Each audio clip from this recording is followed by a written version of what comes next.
Hey Fox, where are you flying from and to? I'm finished flying. Tomorrow I'm going to set up a flight into. I got to set up. I set this flight up already. I took one from the Skypark? Skypark. I forget where the damn blessed thing going to. I just worked on it today, so not too worried about it too much. Yeah. But I like Skypark when I can I got 2 days to finish the doggone thing, but I'm going to get $4,000. This is a triple drop. You got to make 2 landings, Oh, right. so that makes me happy with that.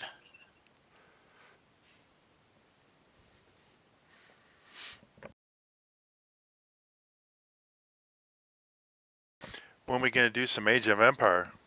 Oh, I don't know. Oh shoot. I thought, you know, I was working with Jacko. I'm gonna have to go back up in here and fly again tomorrow For with what? For what for reason? formation flying for Oh, yeah. myself, not necessarily with I gotta go find that tanker and then fly with them for at Right. least a couple miles. I'm not even gonna talk to anybody about it, but I'm gonna go that tomorrow. I've already made my mind for that one.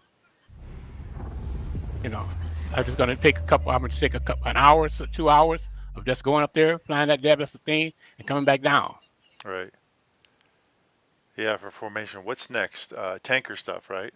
Right, the tanker stuff. I know I'm gonna have a hell of a time getting some tank fuel, but if I don't get the formation together, I won't be able to get the tank fuel. So I already decided that that's it.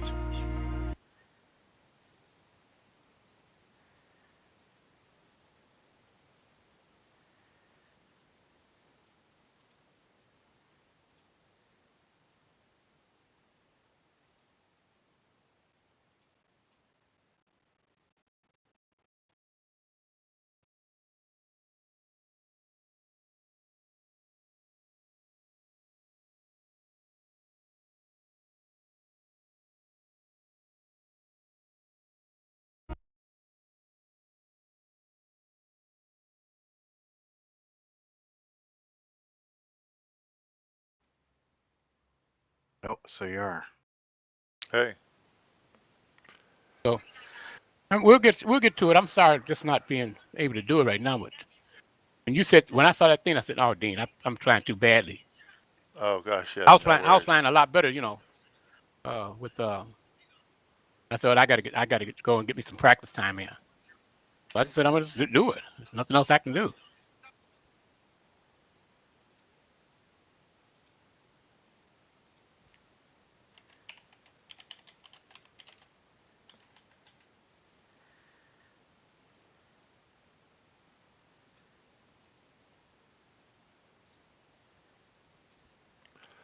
All right.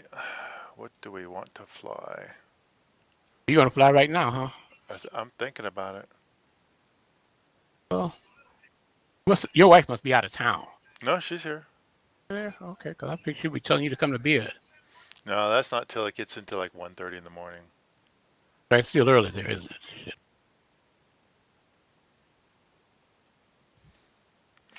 Yeah, it's only 10:30 here. Right.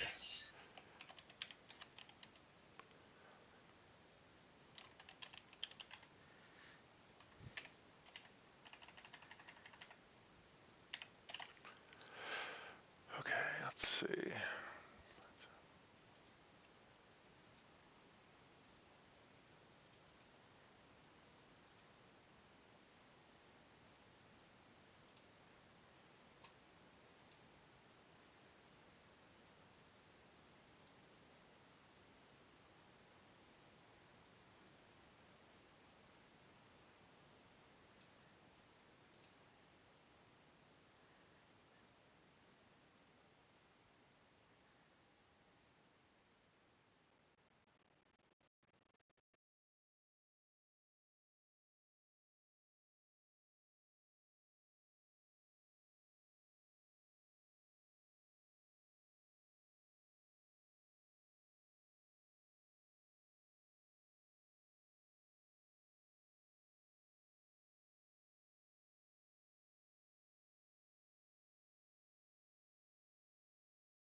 All right, I'm thinking about doing. Oh, it was one of those Japan flights. Oh, okay.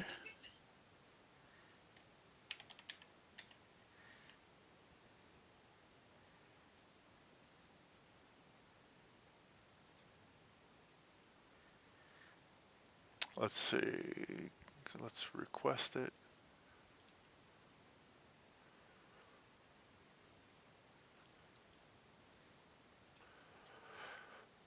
Oh, what do we want to take for a plane? Yeah, it's a short 12-mile flight. And just throw in a pickup. What was that? Just throw the commodities into a pickup truck. Oh gosh, I know.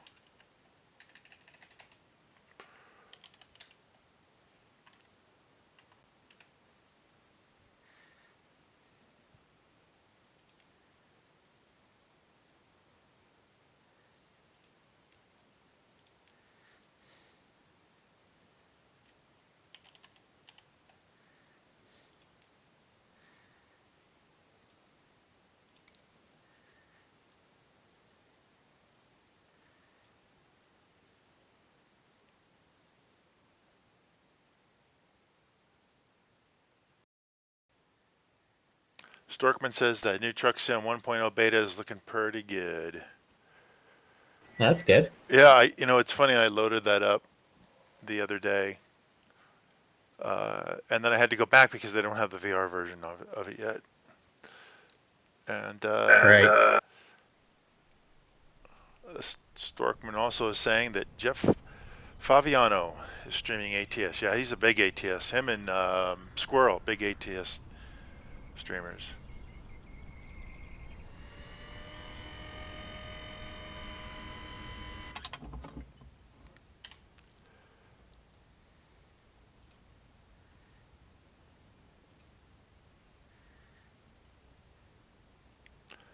Okie dokie. I think we be ready. Let's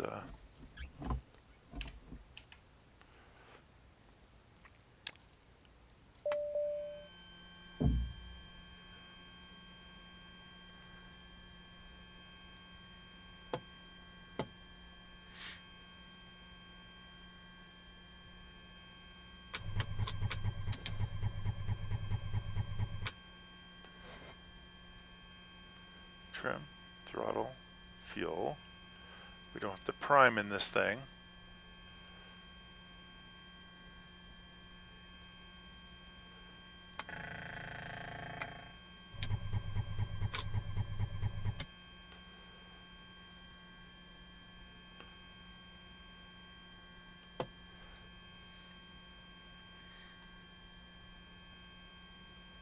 Oh, wait, I know what we're doing.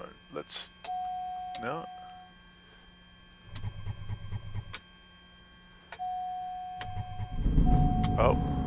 Oh, there's a bug. What's that? On that JL3, you have to have the avionics switch on in order to start the engine. That's wrong. Oh, okay. Wow, the sound is extremely high. I noticed the same thing with the Caravan as well. Oh, really? Without Yeah. the yeah, without the avionics on, you don't get the engine instruments. That is definitely a bug. You don't want the avionics on when you start playing.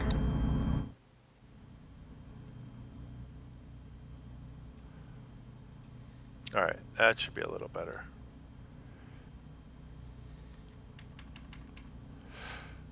Okay. Ba, ba, ba.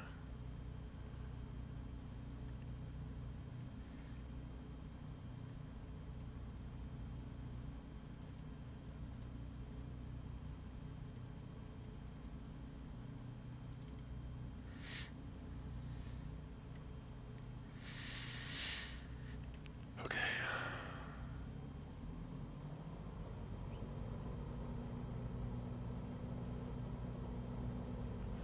Where's that? There it is.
it's funny. This airport, it's a grass strip, but they have paved buildings and all that kind of stuff. Paved area.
God, I forgot to turn on live weather.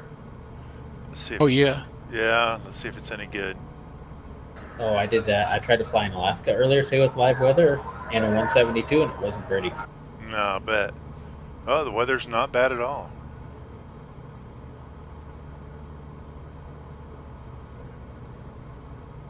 I'm gonna be flying into Fox's favorite airport. Joliet? It's that one in Japan, you know, that's Oh. that little yeah, grass I know what you're airstrip. talking about. Yes, sir. I know what you're talking about.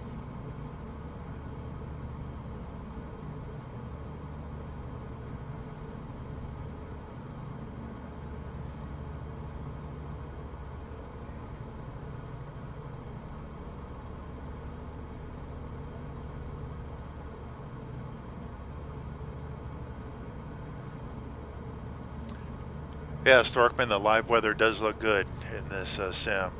Storkman, do you have Microsoft Flight Sim yet? Sorry guys, Storkman's in the chat of the stream and asking me a couple questions here.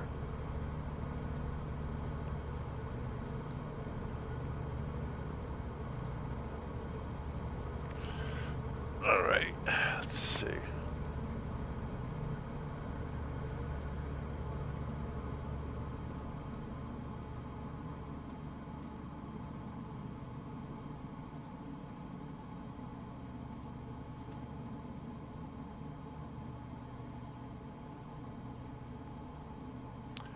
Storkman does have Flight Sim, all right.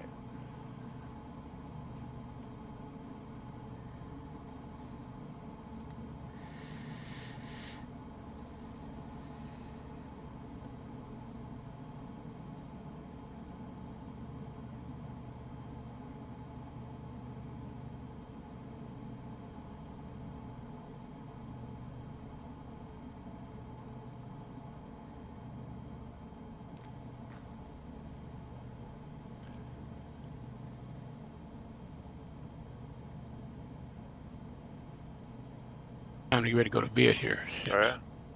Yeah, I'm trying to make myself go a certain time and go to bed and stuff. Yeah. Go to sleep. I'm going to try to go back to my old time and getting up and all that type of stuff. You know, something I'm trying to do.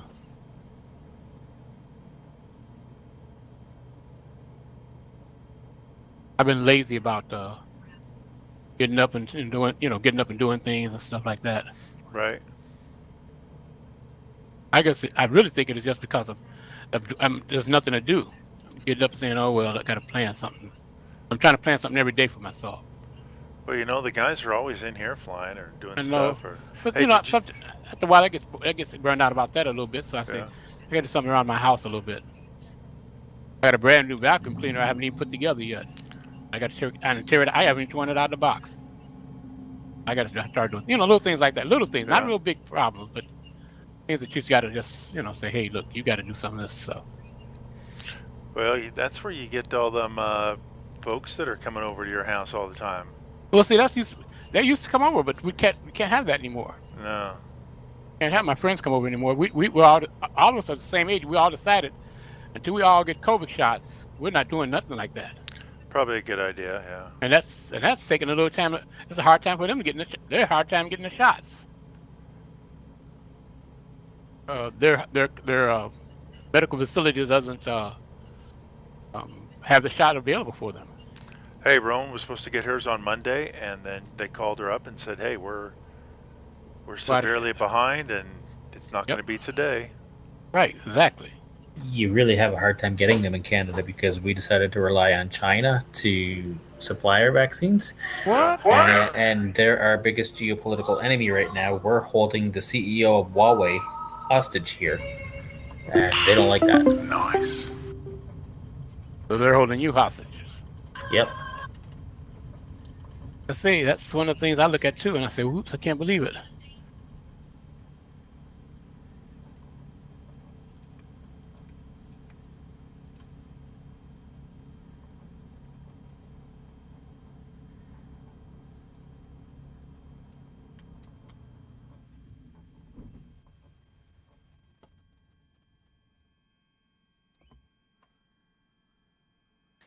And we are parked.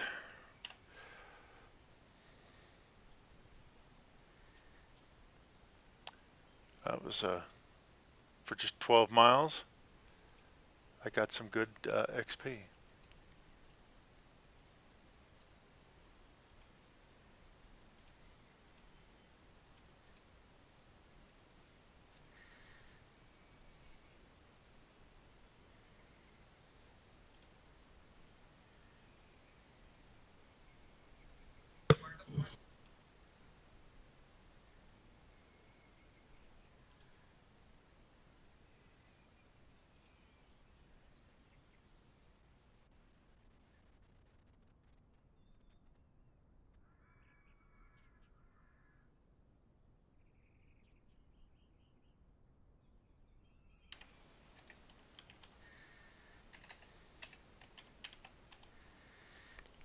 TKY3 to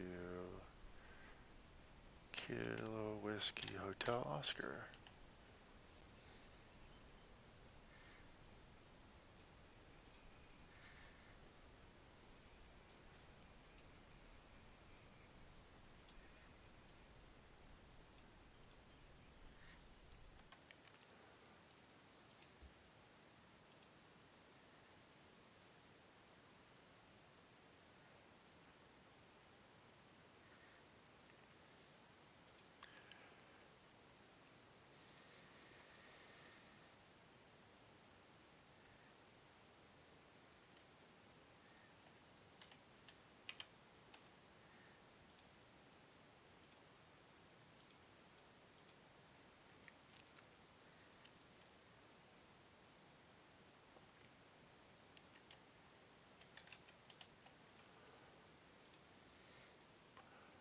Going to the White House Airport. How many miles is this? 20 miles.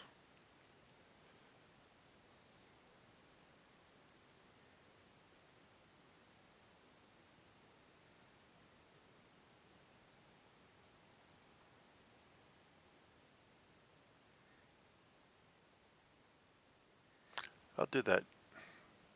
Oh, where is it? Same airplane.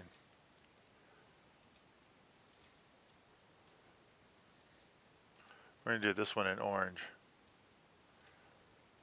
Which plane are you flying? It's called a VL3, Okay. low wing. Very sleek aircraft. It's like the What was the Real Air Lancer Legacy that they did? Oh, nice. Yeah, yeah, yeah. That was a good plane in back in the day. Oh man, I love that thing. And you living as close to you as to Reno, you could see it all the time there, eh? Oh, they got a ton of them, yeah. I was trying to find the X Cub or whatever that is, the default X Cub. Couldn't find the parking brake. Okay, so it's in there somewhere. I can't remember where exactly, but it's like under the seat or something. Oh, okay. We're taking, what are we taking? Some type of a mechanical part.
Okay, I do believe the runway is behind us.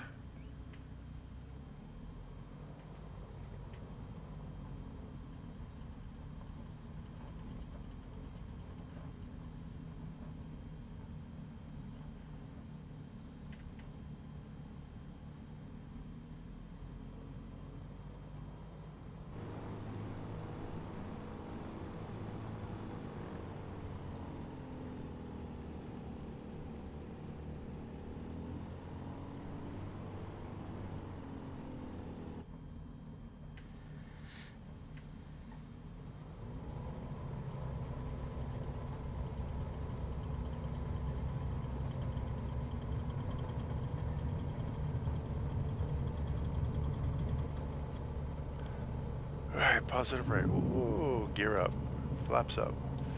A little bumpy. Oh, you are streaming. Yeah.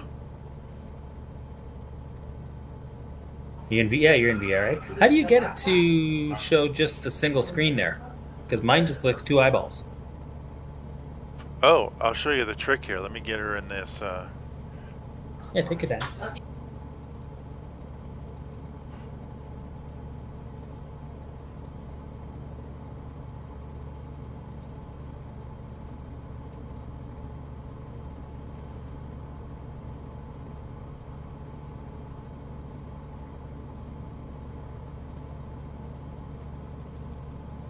I like that little overlay you've got over the top too. Yeah, that works out well. Now I don't see that in mine. That just appears in the stream. Okay. Okay, now I'm in Track IR right now. Okay. That's it. But the truck sim. I was in VR. Right. Okay. Now in the VR, I've got 2 eyeballs that I look through on my screen. Yeah, I'll show you the trick there. What you want to do is you want to run something called the Oculus. God, what is it called? Oh boy. Here, let me get on track here.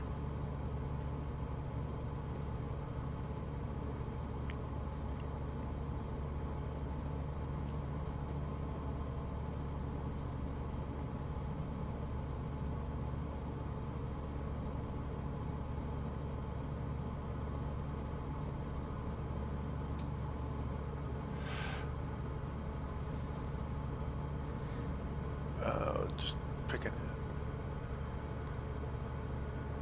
Okay, that's fine. Yeah, that works. I'm ready to go to bed here. Shoot, I'm Oh, yeah? staying up. I should be going to bed in a minute, but I'm in this airport CEO and I made up a whole new thing, and I want to see how it works out. Oh, in Construction wise. yeah. I changed the whole construction. It's I Oculus went to the Mirror. sand. Okay. I went to the sand lot for doing this to see how this is going to look in the sand lot. Before I try to do it in a cash thing. Oh, okay. Well, I'm trying to make money on it. See if it could be done first. How much work it is. Like, oops, there it is. See this, Jason? Yeah, I'm just trying to find it in my Oculus folder. You won't. It's very much hidden. I'll just show you where it's at. But anyway, I've got some settings that I load. But yeah, that's it. Okay. Okay, I googled it and found it. Okay.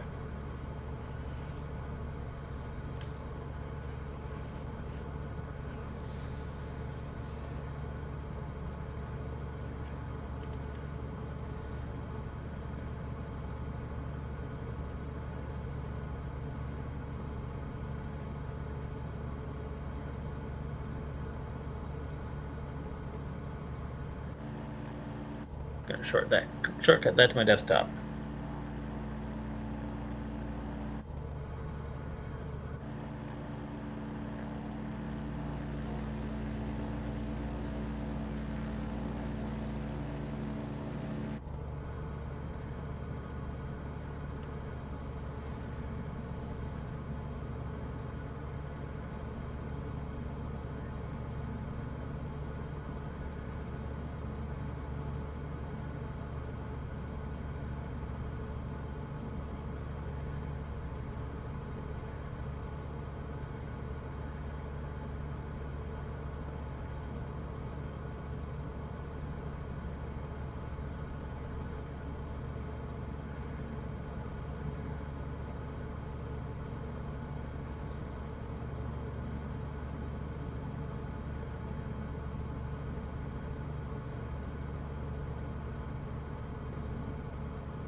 Boy, this little turbo VL3 got it pretty much close to maxed out. She's doing 180 true. I think if I get her up to about 8,000, 12,000 feet, I think I can get very close to 200.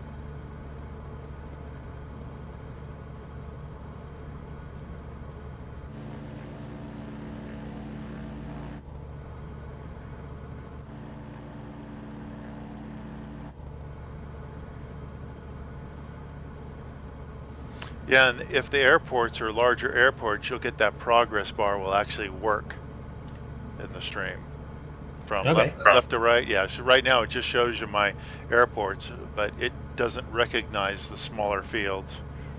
Gotcha. All right, now here's the fun part. Now we get to look for an airfield.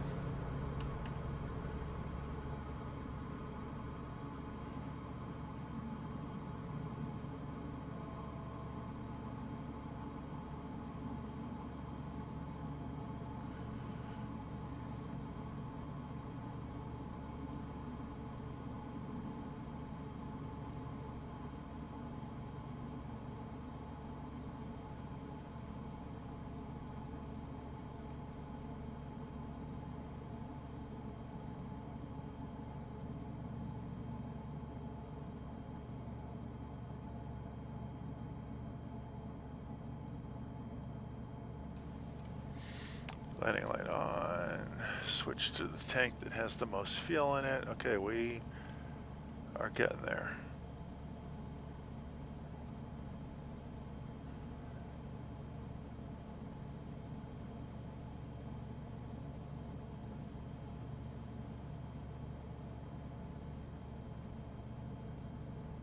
Oh, okay, I see it. I think I see it. We're gonna go this way, bleed off some speed.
Look at this little strip in here. Oh wow, yeah. Where'd you find that overlay for your stream? Okay, that's called BENE overlay, Benny overlay. Thank you. Real easy to set up too.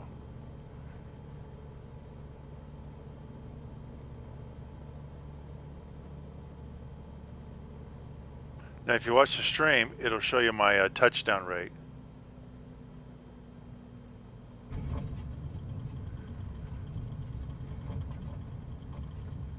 Oh, very nice.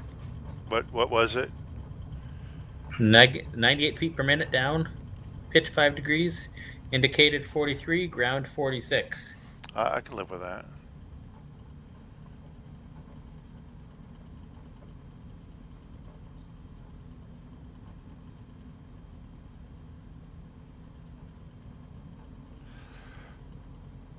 All right, and we can deliver. I love that sound.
Storkman says that I should have the viewers in the stream predict, do landing predictions.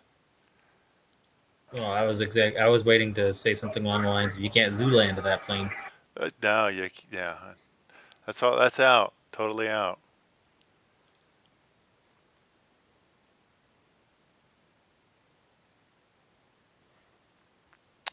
Okay, From Roundup to Tacoma Narrows. Interesting.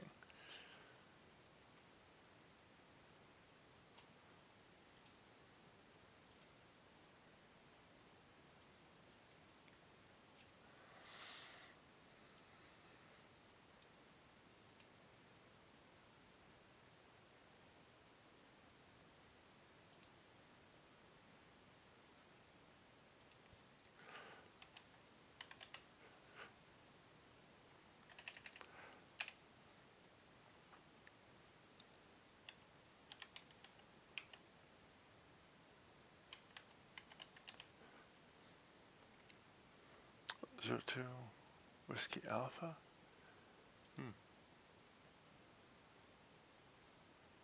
Oh, that's not Tacoma Narrows. Private use airfield, 2,600 feet. Man, like something a little bigger than that.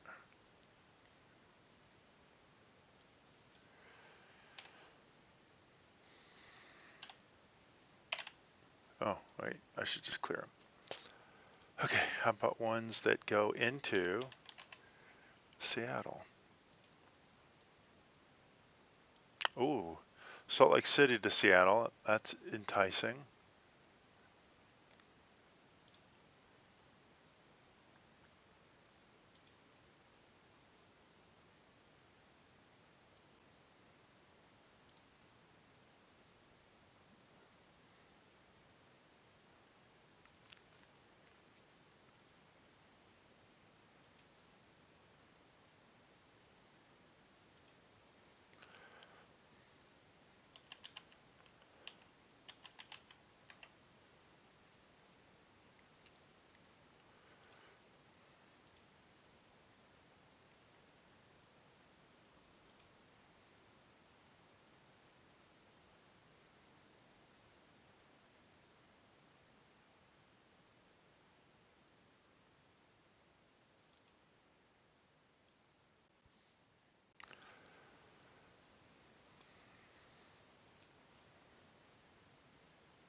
I smell a CRJ flight.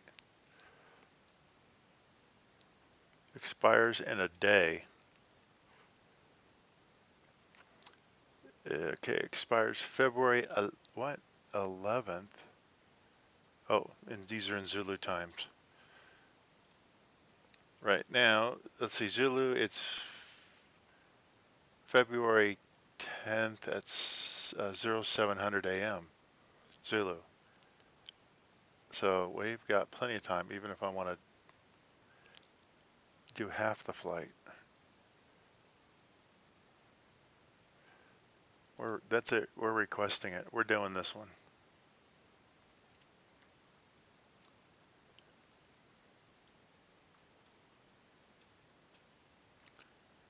Okay, so I've got a good flight plan.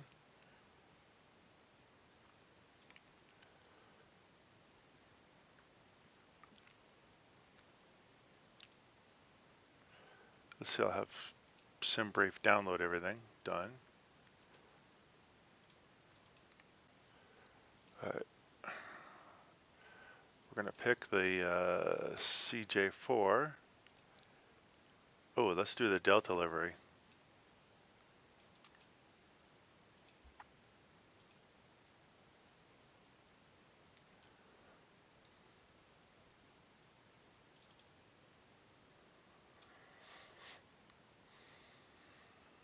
Okay, looks good.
What we say? KCSLA to Seattle.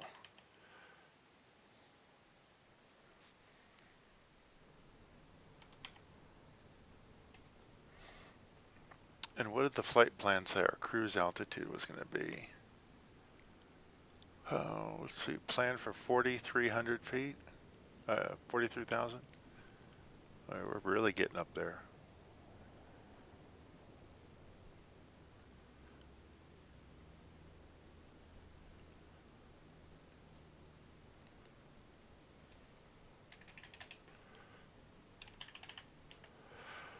Okay, can do. Now, let's see, on the overlay, it should recognize then the two airports.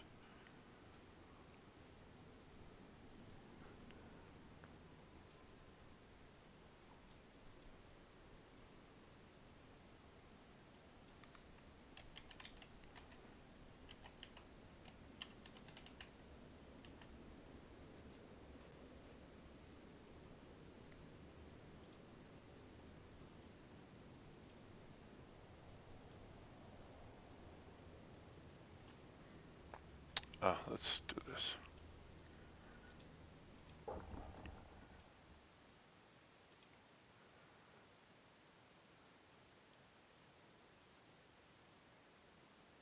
It's just a little too early. Let's go 7:07. How's the weather?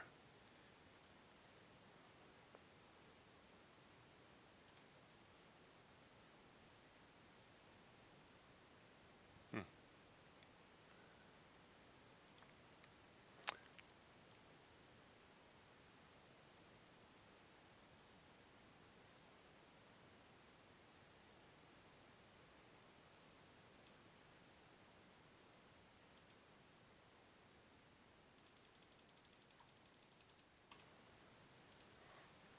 There we go.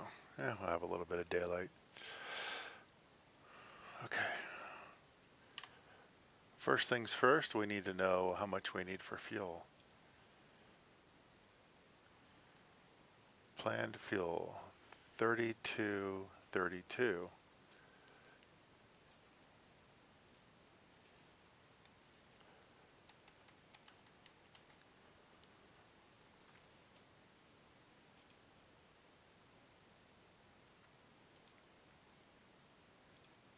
All right, so 3232. Yeah, that's easy. 1616. Oh, come on. See you soon. Welcome back.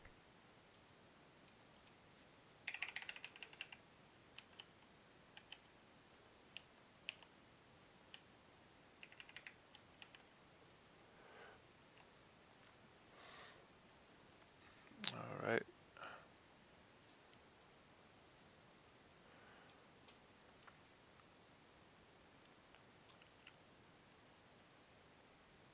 Okay, weights.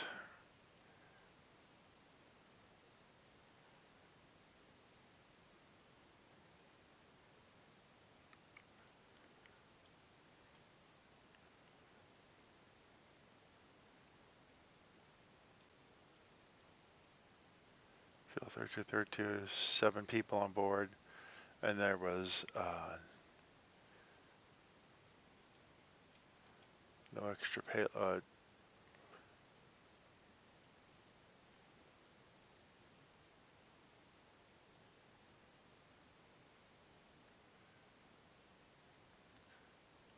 I'm not showing any more cargo other than this, so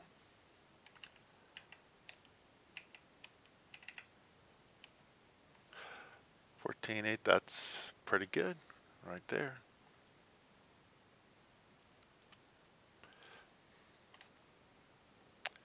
All right. Yeah, let's go ahead and bring it back an hour. How about right into the 7s?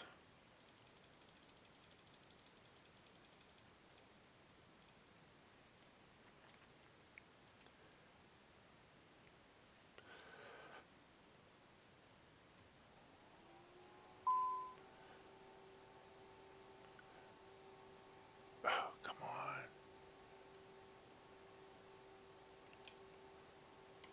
That wasn't it, no.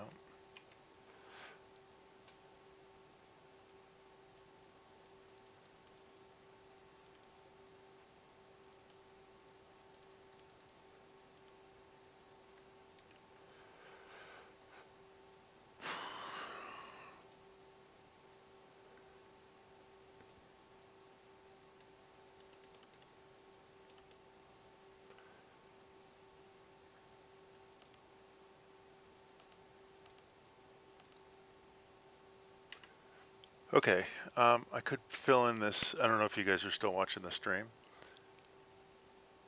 Yep. Have you seen the CJ5, CJ4? I mean. Yep. Yep. Have you seen the modded version of it? Yes, I have. Yeah, that's Okay. the only one that'll fly.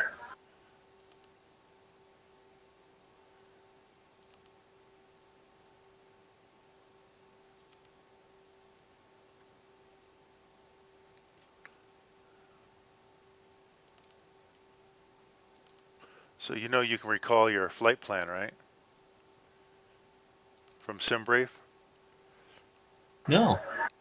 Yeah. It's, okay, let me see. North 45, west, okay, this looks like the one I want. Okay, so I just loaded the flight plan from SimBrief. So what I did was I set up a SimBrief flight plan. You'll see it on the stream here in a second.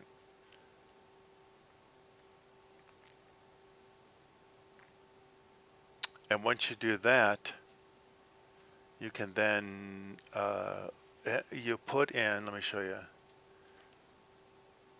right here. Now I gotta find it. I think it's right here. Yeah. Okay. You'll see it here in a second, but you put in the SimBrief, your pilot IDs on SimBrief. Mm-hmm. And do you know where that's Okay, at? yeah. You know where that's at? Yeah. Oh, you do? Okay. Anyway, you throw that in there.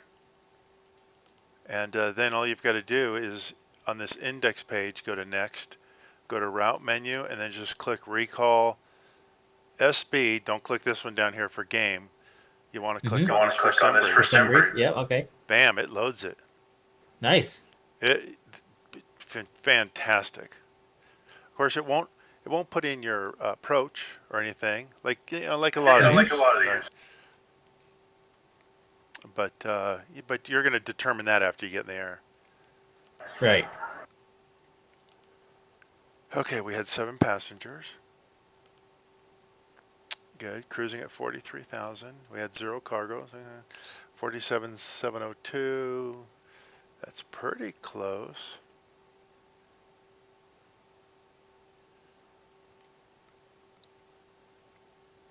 Let's see, estimated takeoff weight 14,582, but we have another 120, so 14,700. 14,700. Yep, that looks good. Okay. Oh, let's see. Runway ID, we're going to take 16 right. Slope doesn't work yet. Outside air temp is 6 Celsius. And our winds, so I go back here. The cool thing is when you file the flight plan, you know what I should do? Let's make this easier on myself. There we go. Okay, when I file this, how much have you used SimBrief? All the time. Oh, good. Okay. So you know you get your weather report down here. 140 at 9 knots. I find sometimes though that the flight sim weather is just not accurate compared to No. real world. That is so true. Okay, and you're at that point, you're essentially set up.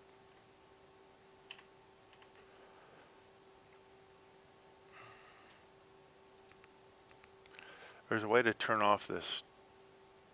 Where is it? There it is. That's what we want. Okay. Now we're on 2. Now, do you know how to step through your plan? Have you seen that? No.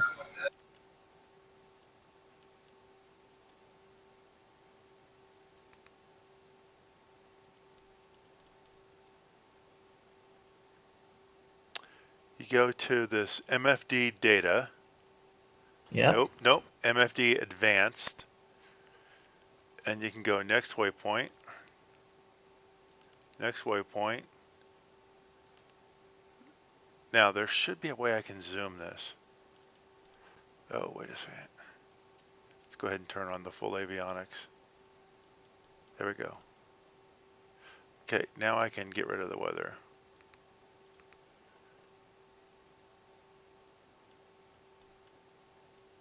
So there's the flight plan right there, and I can just visually see that it's taking us right into Seattle.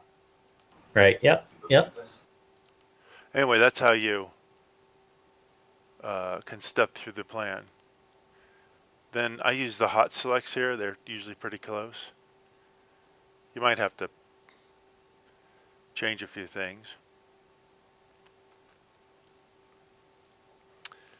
And then over on the left, whoop, okay.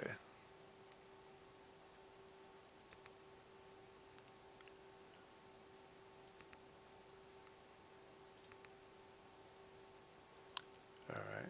One of the guys said that this was kind of what they use. It's on FMS, so we're good to go there. Let's see, what was I'm looking at the report again. 2995.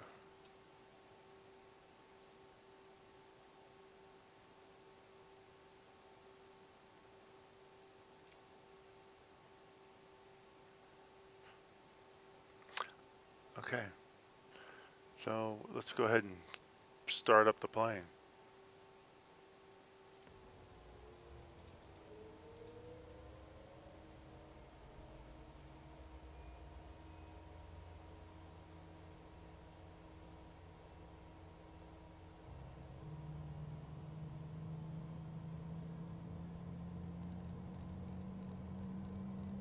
Okay, guys, you have a good night. Talk to you tomorrow. You too. Take care. User disconnected from your channel. Bye, Fox. Okay. 43,000.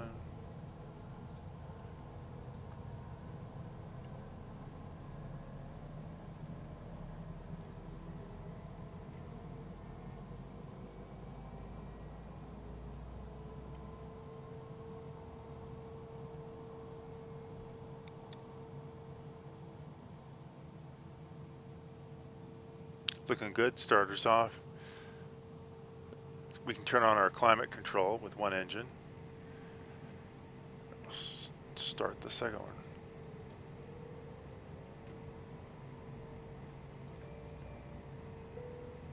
May I have your attention, please? smoking signs. Thank you.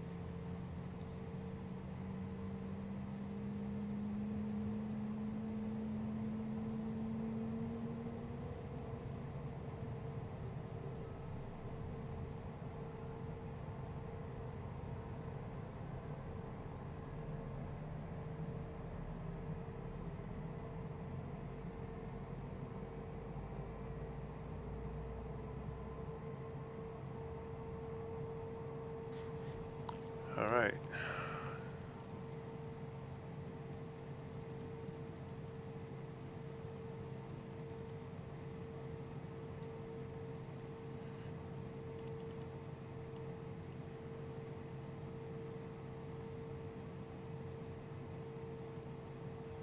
I really should be going through a checklist, but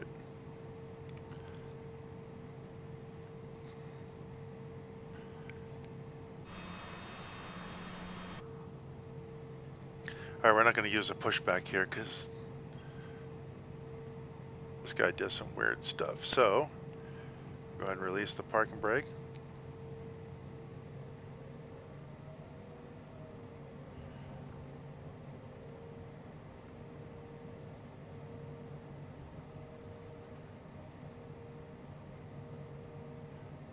And we're looking for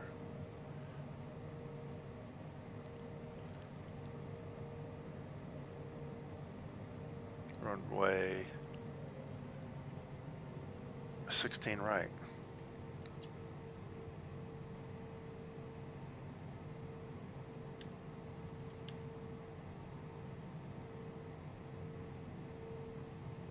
That's probably it right here. Well, let's not head towards the building.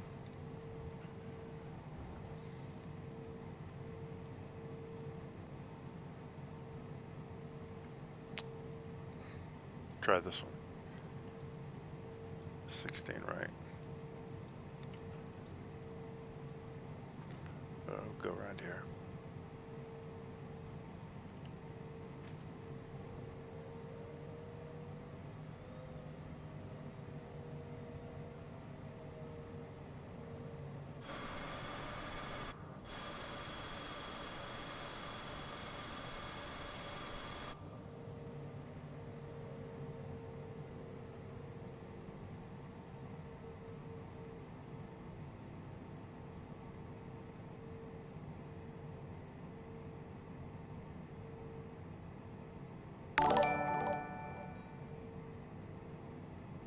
Well, whoever that was, thank you for the follow.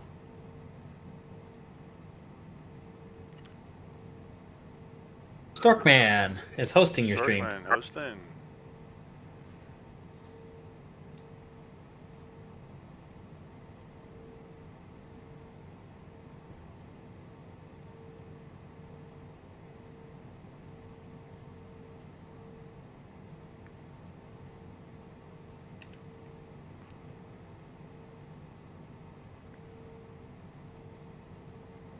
Hey, did you know about the takeoff, the toggle button?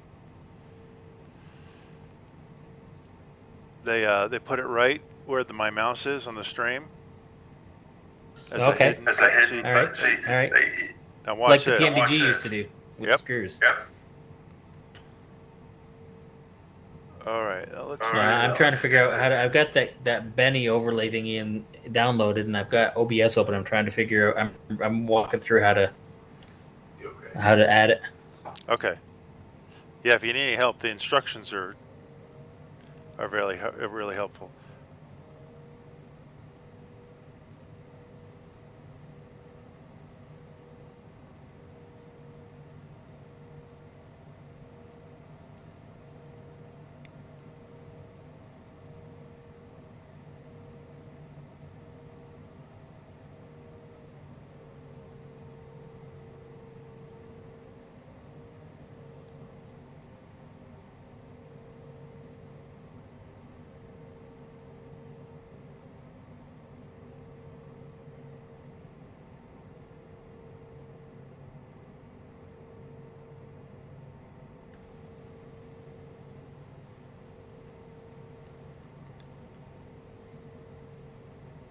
You know what I've never done? I've never Aren't one of these, yeah, one of these is a checklist. After starting, and oh, all they have is an after start engine? There's no other checklist here. No, their checklists really stink. I wish they had like the aircraft operating manuals and stuff like that you used to get in the Sims. Wow.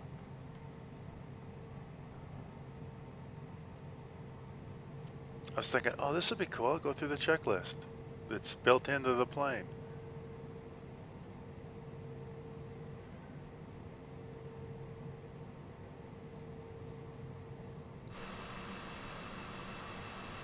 Well, this is Salt Lake City, and I can tell you it looks very, very much like this.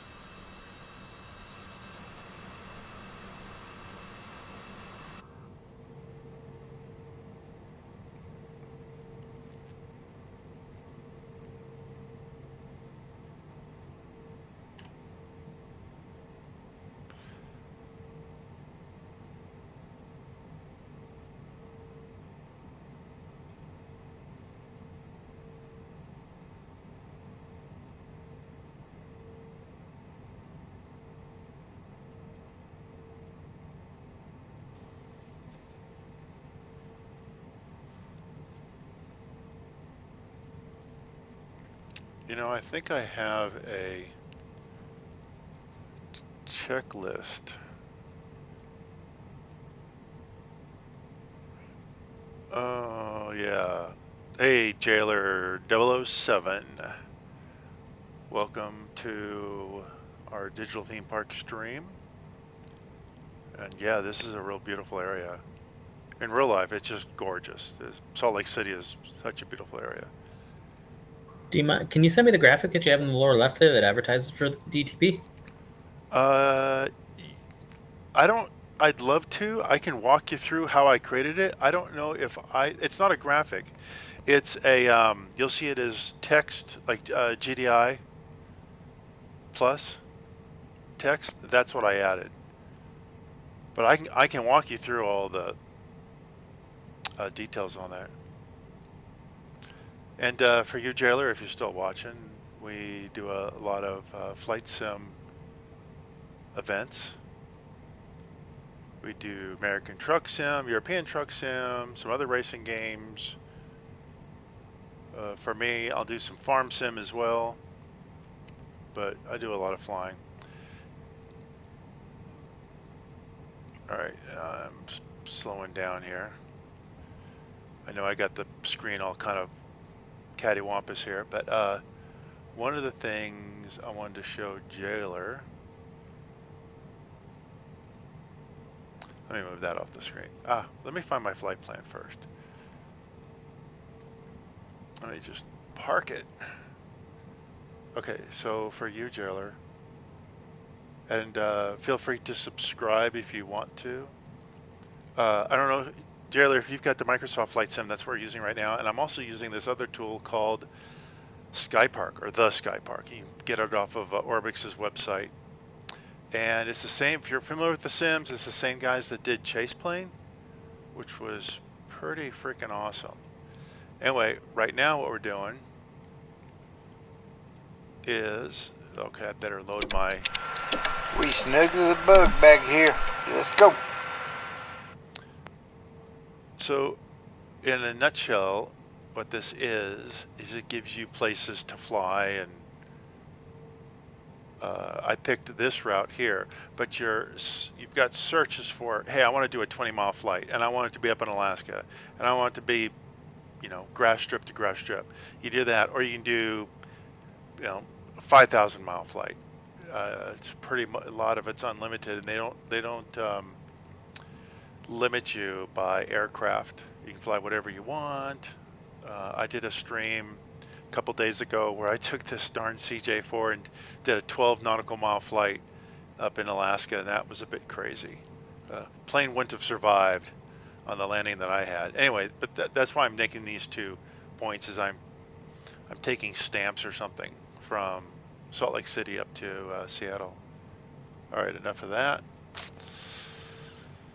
I thought on the digital theme park, what am I doing? Back up. The digital theme park website, I thought I had added in Yeah, here we go.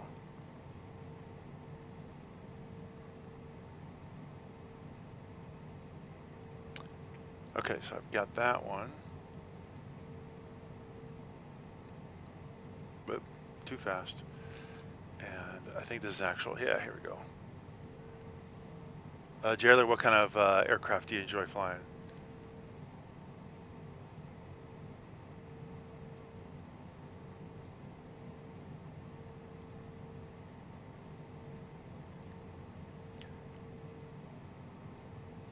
What I'll do is I'll kind of walk through the checklist here. Okay, where are we at? This is the runway I want.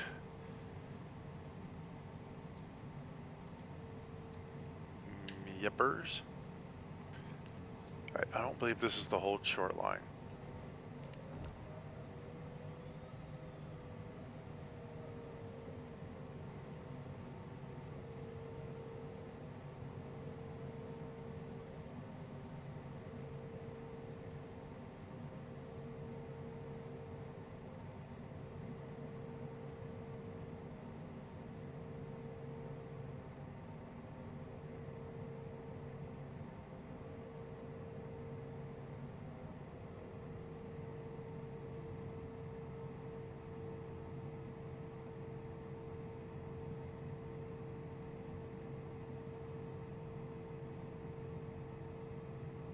Cessna Skyhawk. Oh yeah, that's a lot of fun. How long have you been flight simming? And are you a pilot in real life?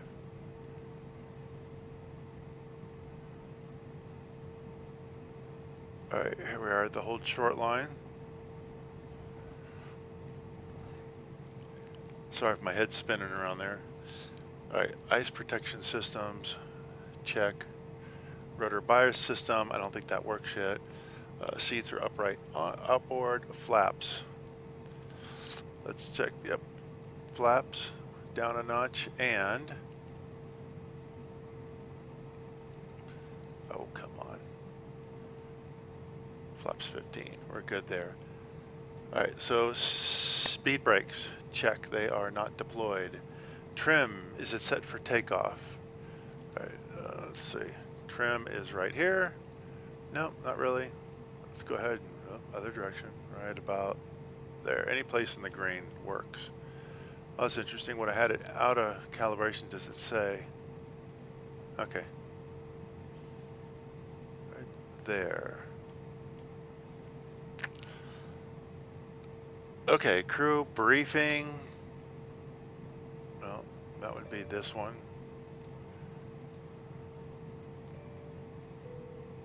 May I have your attention, please? At this time, please comply with the illuminated seatbelt and no smoking signs. Thank you. All right, Jailer, not a real pilot? I am not either. But I've been doing the flight sim thing for 40 years. And don't have the game yet, but love sim games, no doubt. All the sim games are pretty cool. I just fired up Train Sim the other day, and that was pretty good. Okay, next thing I want to do is turn on the TCAS system. I hate the view systems in here.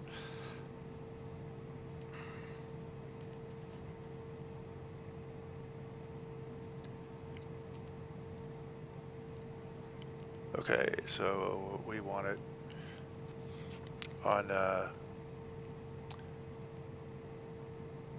train. I think that's train advisory, and oh god, just not thinking right now.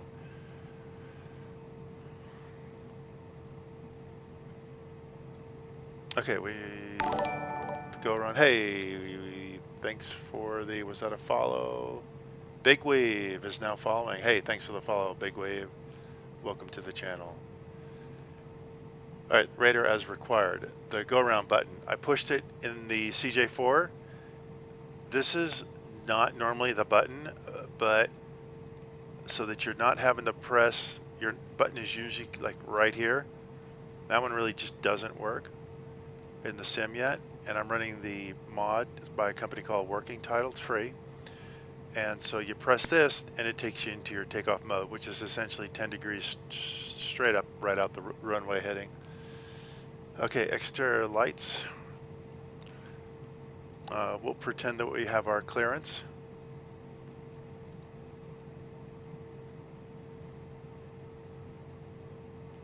Let's see, pitot heat is on. And we're ready to take off. All right, let's go back to track IR.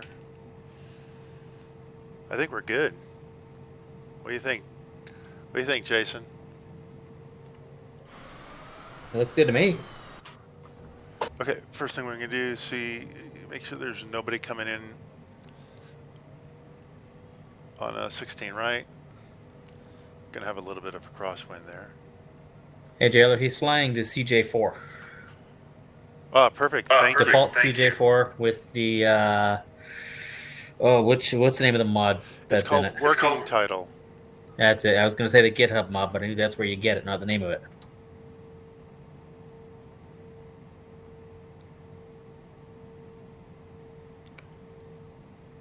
Well, I overshot that. Rookie. I've been doing this for 40 years. 40 years. I know, it's 40 years I've been doing this. Anyway, but the plane itself is, this is just an add-on livery I thought might be fun, is this Delta Connection one.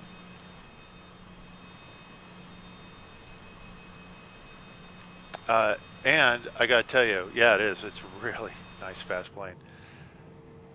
Is that I have my settings on, this is medium settings. I'm not running these at high or ultra, and I know you'll get a lot of people that'll go, oh man, I could run the game in ultra and all that. Well, frame rates are a little more important to me, that it's a nice smooth experience. So yeah, these are actually medium settings. And honestly, I think the sim looks great. Okay, there it is. Let's fire up and go.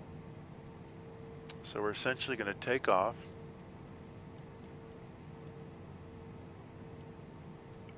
Gonna make a right-hand turn out of here, and this will go to a magenta line. We're gonna go to 43,000 feet. This thing really does nice. She's a little pocket rocket, eh? Yeah, she is. All right, let's spool up. Okay, engines are equal. Releasing brakes, full power. I wish that they would start you out with full tanks of fuel.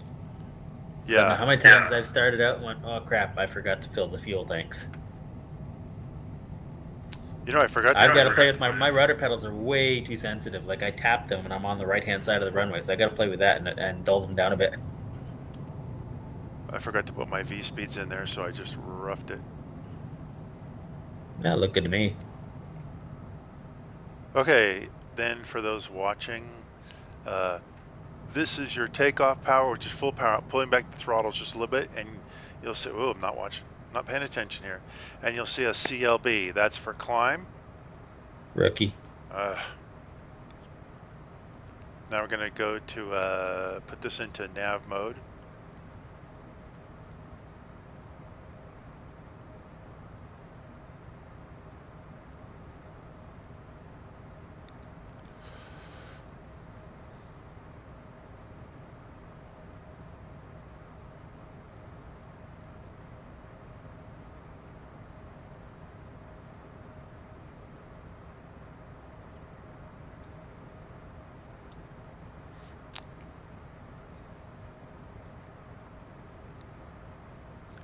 It's also nice to see, everybody that streams airplanes on Twitch, they're all flying the 747 or the 787 or the A320. It's nice to see general aviation. Yeah. Yeah, put me a little 172 or the little tail draggers. I can fly those. I like I've been doing a lot of sightseeing. I was playing around Dubai tonight, and then also Cairo, going to check out the pyramids. And I've been doing it in the 152 or the 172, the analog ones, because the Rift with the glass panels, the refresh rate is just terrible. Like it's really hard to read.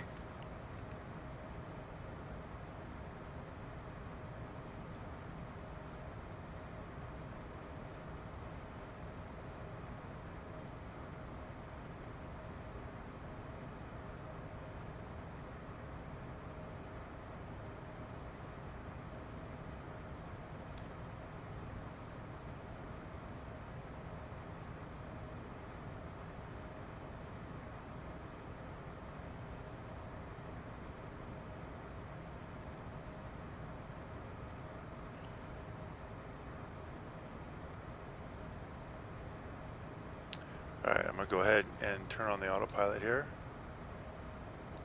Autopilot can be a little wonky sometimes. Anyway, we're above 10,000. So I'm going to turn off my landing lights.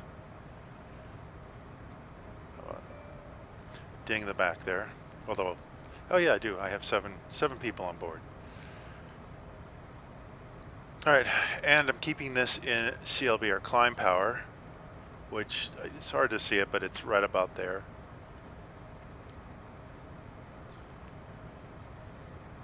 So we're going to 43. We have no altitude constraints going on the way up, 43,000 feet, and 4,300 feet per minute. Pretty normal for this plane, and we're maintaining 240 knots, and you'll see it at about 29,000. It'll switch over to maintain a Mach rating.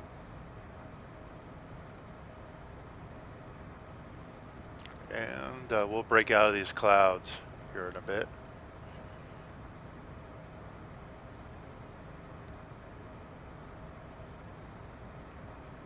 Let's do a little bit of de-icing there just in case. Yeah, we got a little bit of ice on the wings and engine, but not bad.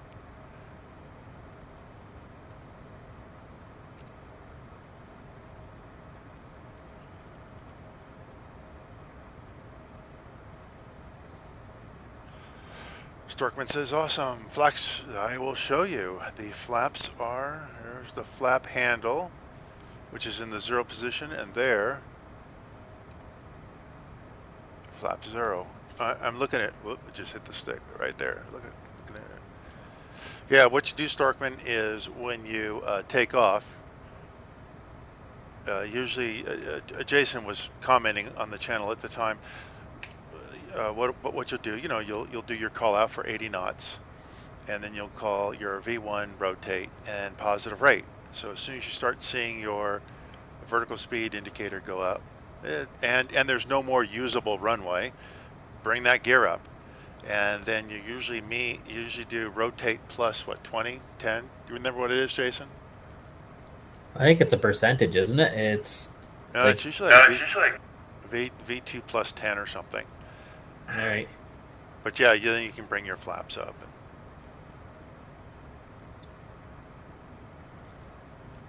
But whew, this thing is moving. 23,000 feet.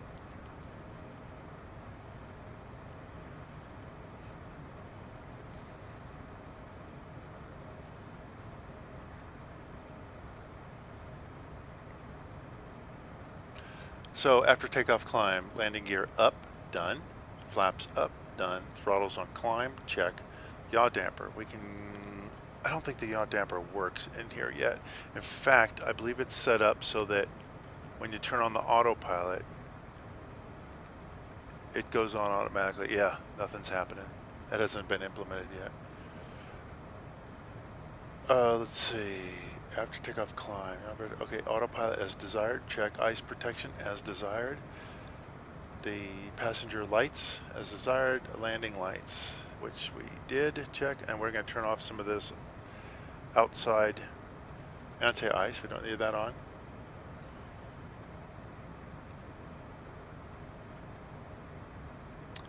All right, and I'm really not paying too much attention on the altimeter. I should, but now that we're above 18,000 feet, I can press this, and it's going to go from 29.95 to 29.92, which is standard air pressure.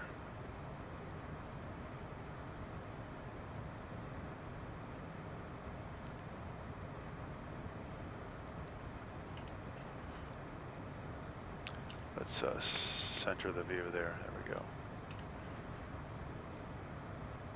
All right, we're doing great.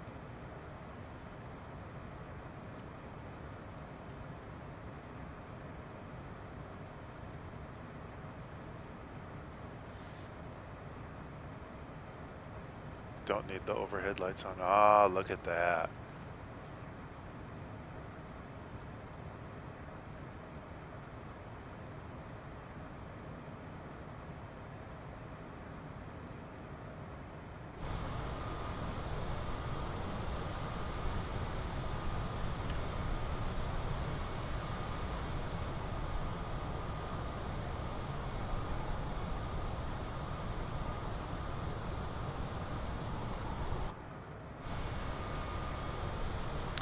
I'm just using the keyboard now to move around.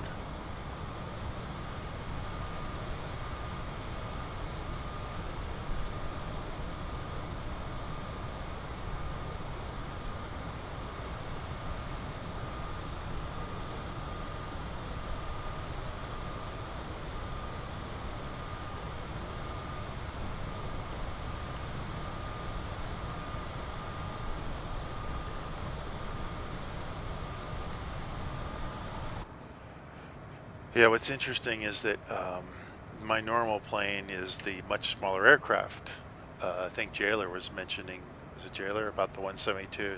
Yeah, that one's super fun in my book. I could do that all day long. And hey, Big Wave, yeah, the clouds are pretty cool. In fact, this is the first sim that for a lot of the flight simmers, we were actually, before it's like, okay, there's clouds, no big deal. You know, P3D, FSX, X-plane, and we'd fly through them. We should avoid them, but in this sim, big consequences. So now it's like, I want to avoid those. We've even been in situations where we would have a layer of clouds below us and a layer above us, and then there's just this channel that you would fly through, staying above and below, and it was really a weird sensation. All right, let's see where we're at.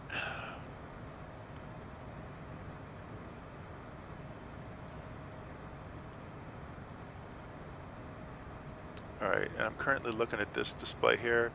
This little banana thing, this is our top of climb, or when we will reach our altitude over here of 43,000 feet.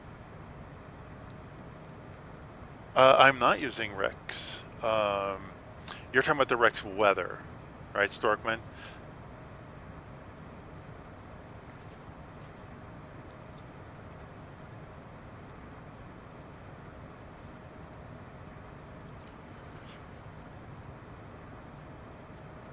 Let me bring it up here. Okay, it came up on my other screen. I'll drag it over. Yeah, because the only product out for Rex is just weather, not any of their textures. We have no active sky yet.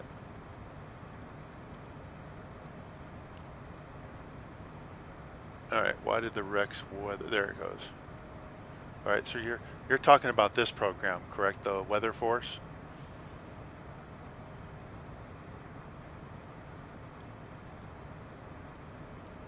Oh, come on. Wait for program to respond.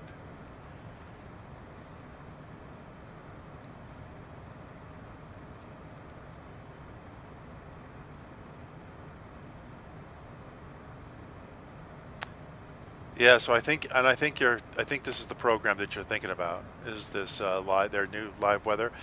I think it has a lot of potential, but I'm not using it.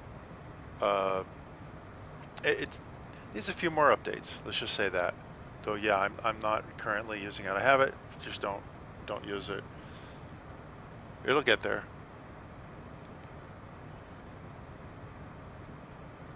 Okay, we're climbing through, it looks like 37,000. Let's get to this outside view.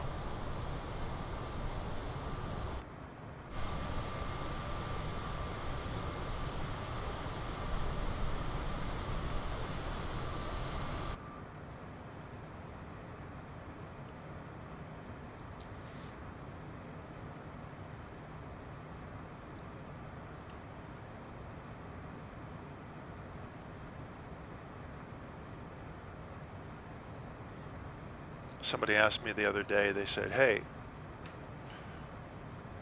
what are these three little balls here? What do those represent? And what those are for is that you'll notice I've got it lined up. If I bring my head in like this, is that this one's totally in line with this one behind it. And then when I'm sitting here, then no matter how tall you are or short you are, if you sit your seat up so that these are aligned like that, then the pilot's perspective, no matter what height you are, is always the same. And then of course the orange one on the left side and this one here, they line up for the right seat guy. Can't remember who asked me that, but it was a good question. All right, pitot heat.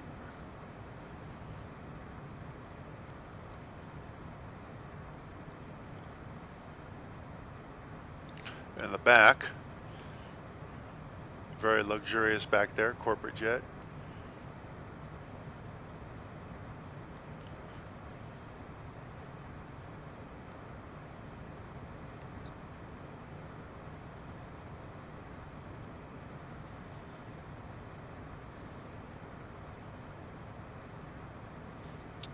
Now what this system will do is once it reaches 29,000 feet, it'll switch over to a Mach rating.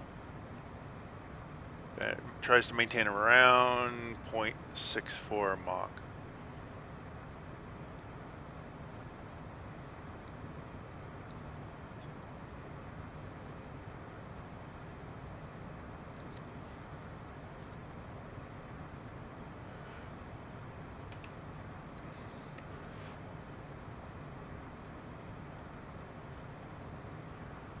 By the way, we left Salt Lake City. This is actually the Great Salt Lake right here.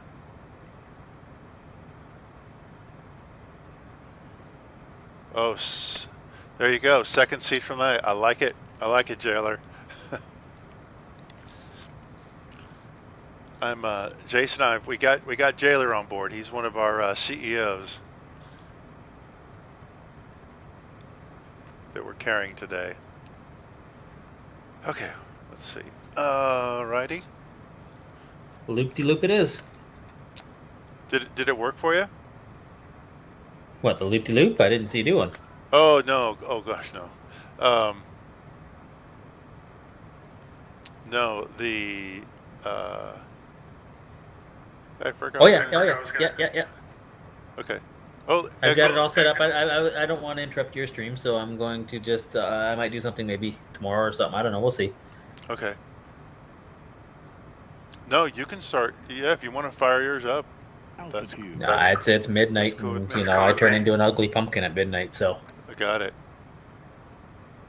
Yeah. Oh, okay. So when you said you had it, by the way, folks, the altitude that tells me I'm within 1,000 feet of my the flight level that I'm going to go to, which is 430. Okay. So do you see on mine where it has there's 3 elements to this. There's the top, piece with all the stats, but then right below that is the flight path or a progress bar. And you saw how to add both of those, right? yeah. Okay. And then what I did is that I found that it was kind of hard to read. So that gray, transparent, smoked glass look, I added just a rectangle over that, and I set transparency to like 25. Do you want the settings for the digital theme park? Well, I got that. Mine's a little bit brighter than yours, but I can turn down the opacity on that. Okay. But yeah, no, I was just. Oh, what happened? Okay, I turned it off so that you could see what I wrote at the bottom left. Oh yeah, no, I was able to see that earlier. Mine's identical. It's Got it. maybe a different font, and it's a little bit brighter. Okay.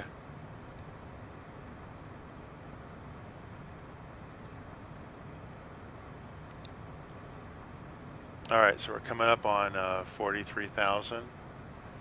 Checklist is we'll set the throttles as required. This plane does not have auto throttle, so you do have to maintain it a little bit. We can check our pressurization and our ice systems. So the ice systems are right where we want them. Pressurization in this plane is pretty darn straightforward. Just have this all at normal. Nothing's lit up there. But there is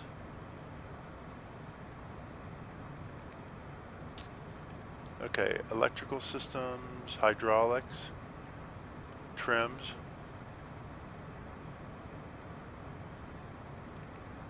That's our engine display.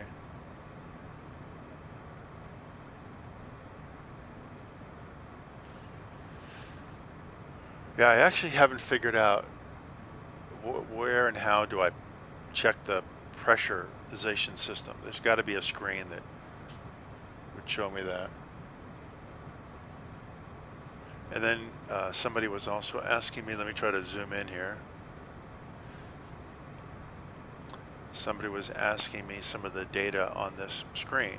And so behind us, 16 right, is 85 nautical miles.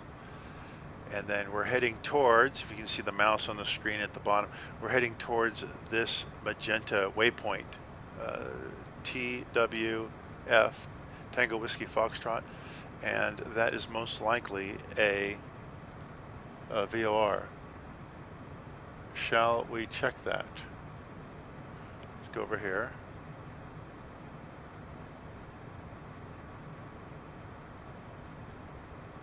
Let's see, which one do I, yeah, I want that one up, that one up. Go to another page here.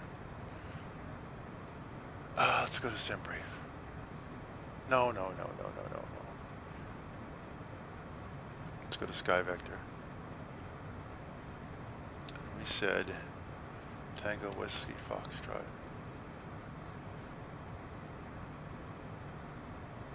Yeah, that's Twin Falls. That's a cool city. Have you ever been to Twin Falls, Jason? Driven through that?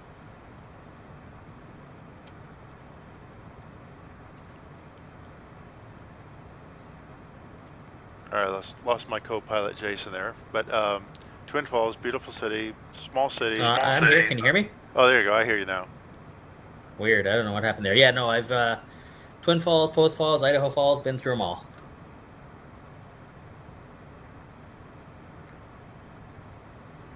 Post Falls has a pretty cool military surplus store that I like to stop at. There's a Love's right across the street from it.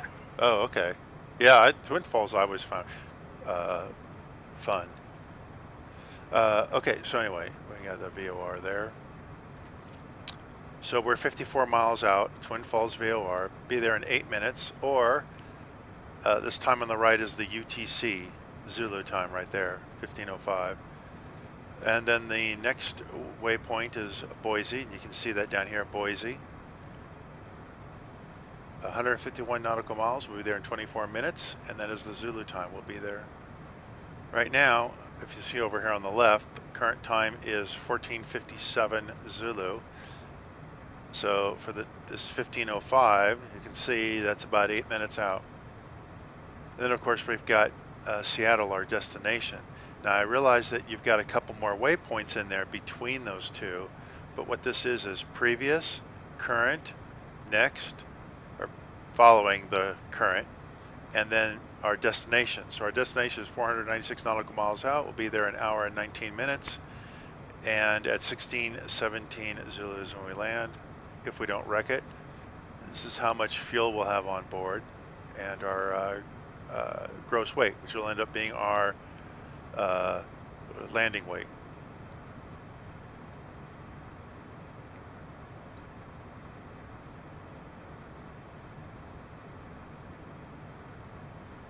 Oh, I should have zoomed in for you guys. That's probably a lot better. And we're right on the money, right here. Now you're probably wondering, hey, why is the plane at an angle? Why isn't this a straight up and down line? Okay, the reason for that is that we have right here a 77 knot quartering wind off of our left at about our 10 o'clock. So about 11 o'clock. So that gives us a good headwind that we have to fly into that in order to keep the straight line that we want. It's cold out there, negative 54 Celsius. All right, let's check our speeds are good.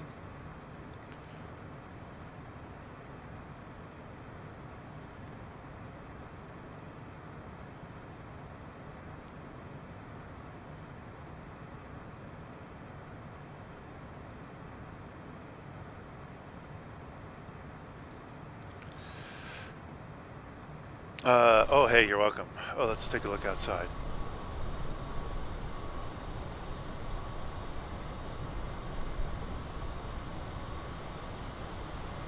Now, a lot of people are wondering, hey, the view system, it's very different than it was in some of the previous sims.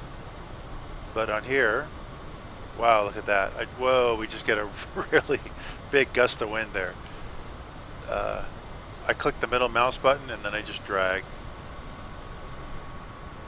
And that's how you get your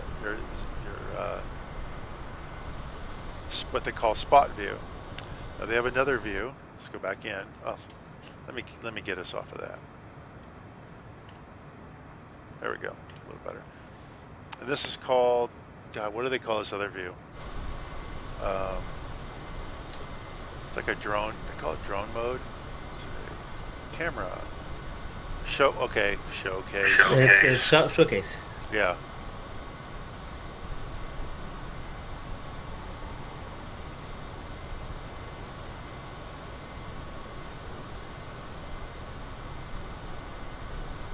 Anyway, this one I can use my WASD and my numeric keypad. And I can use the numeric keypad to kind of look around like this. I hit the numeric keypad 5, it recenters it. But you can see the angle that that we're flying at there to compensate for the headwind, crosswind. Anyway, so you just kind of zip around like this and check out the plane.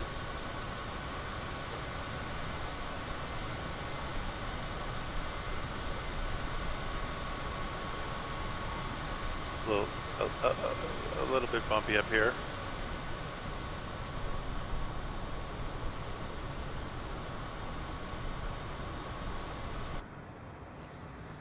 Back in the cockpit. You know what? Who was riding with me? Was that Jailer? I think Jailer's in the back. Yeah. He's probably pissed off because you know what I did?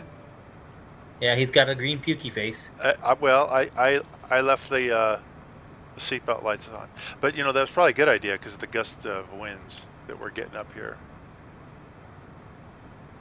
Sorry, Jaylee, we're too cheap to put a bathroom on here, so you don't need to get up. Exactly. Zoo's the one that has to clean the toilet, so we don't put bathrooms in here. You know, I'm looking at this, and I think, you know, a lot of times they'll bring some cabin crew, you know, to provide safety, pass out peanuts. I think this is where they sit, is right up here. Yeah, probably. Almost looks like a jump seat there, eh?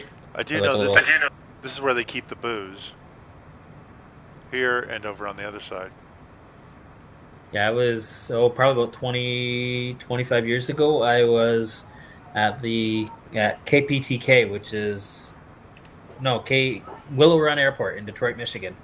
The Willow Run Airport, and Roger Penske kept his Gulfstream there.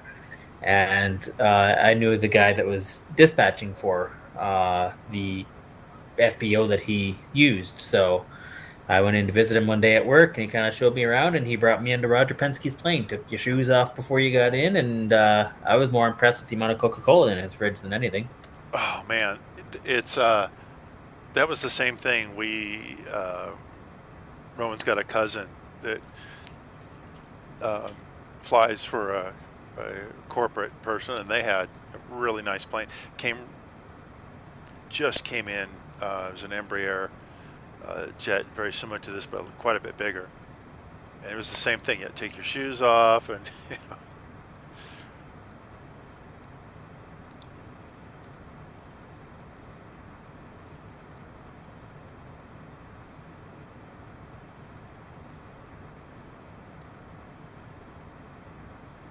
All right, so let's take a look here. Oh, I see what you mean by, yeah, you did that little gray rectangle with the opacity there, eh?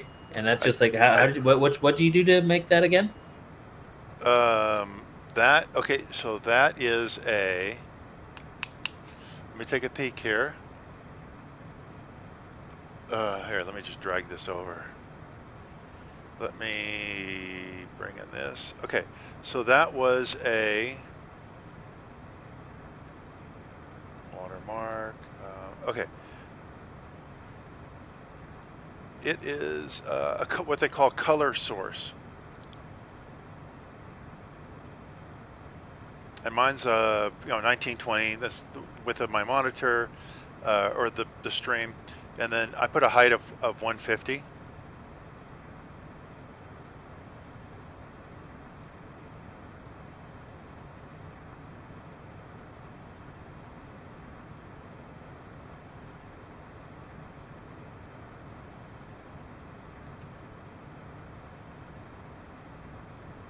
And by the way, Jason, what I'll do is,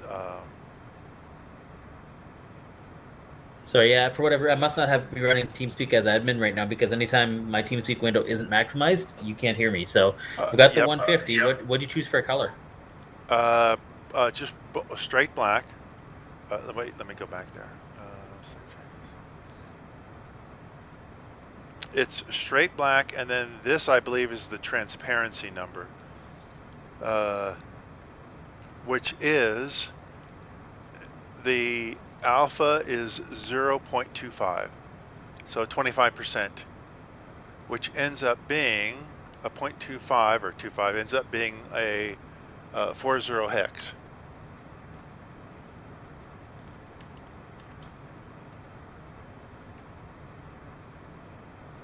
Which is not correct.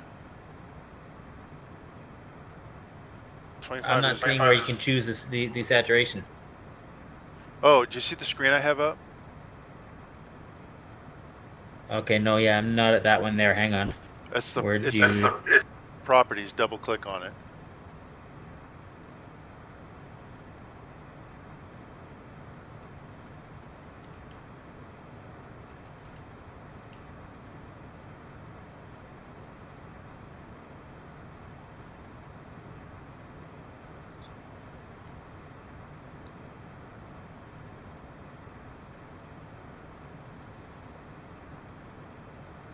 Sorry, yeah, no, I'm not seeing how to get to the properties there. Okay, see the sources? Yeah. Okay, double click on your have you added the transparency box?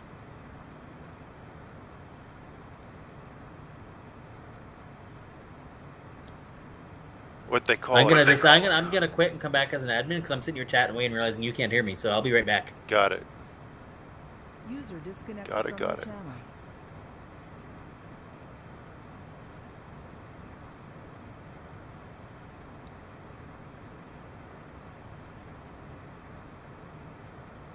User joined your channel. All right. Okay, so I'm in the color box now, but my color box doesn't look like yours. Color source. Yeah. Yeah, color source. Yeah. Okay, and then I And double then click I on it for select properties. color. The height's 150. Yep, color's black. And then this Color's number black, here, yeah. which is hard to hear, 0.25. You can type it in, or there's a little slider here. You can drag that sucker around. Yeah. See, my box doesn't look like yours at all when I do that for color source. Are you using OBS? Yeah, I'm using OBS Studio. Latest one? I guess 26.11. What does your? Yeah. Oh no, mine's 27.1. You got an older version. Maybe that's why. Okay. Yeah. So if you add, I'm gonna check for updates now. It says no updates are currently available. Huh. I wonder why mine's a later version. Anyway, I added this right here, color source. Yeah, I'm doing the same color source. Select color black. Hue, saturation, and value. Is that what I do? Hue, saturation. It would be the alpha. A. Do you have an A on there somewhere on your screen? No, I've got red, green, blue, hue, sat, val. Hue and sat is your buddy. It's on. Yes, Jailer is your buddy that's talking, flying with you. Now he's in the TeamSpeak with me. He's setting up his OBS.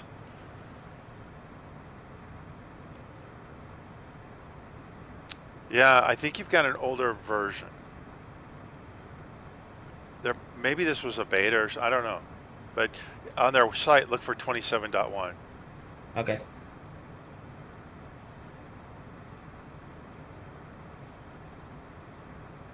Oh, you're using Streamlabs. I'm just using direct with That's why. OBS. Okay, that is why. That is why. Hey, Big Wave, if you're still on the channel and I didn't acknowledge you 36 minutes ago, I apologize, but thank you for following.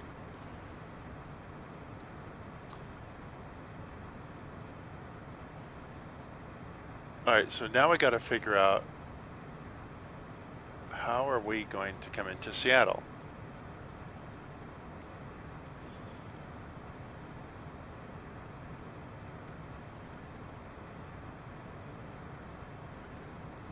So let's see. The preferred runway is 34 right. I'll go down here and just check the weather. Okay, wind, oh, light winds. 040 at 8 knots. Easy peasy. Okay, so we're gonna look at 34 right. I'm gonna move this off the screen now. I'll just attach it here. Let's look at our sky vector. Now let's see what we have available for us in Seattle. Oh, we have an ILS. We can do an ILS. We could do Cat 3. RNAV, we can do an RNAV.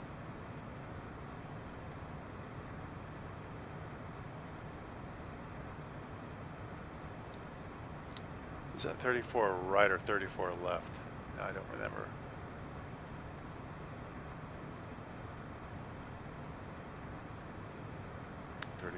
Right.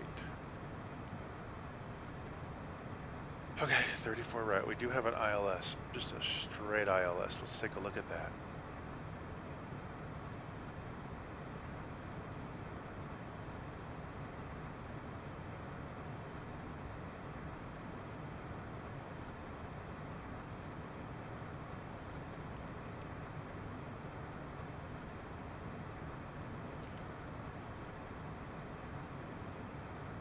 Do we want to bother with a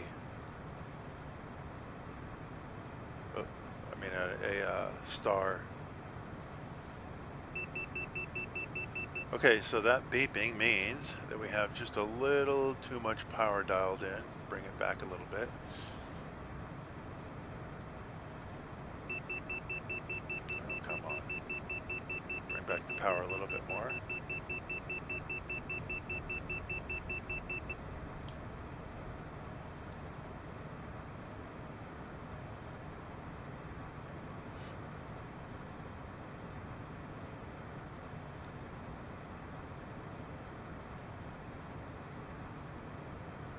Okay. You do have to baby the throttle every once in a while. I think we just look at the do an ILS in 34 right.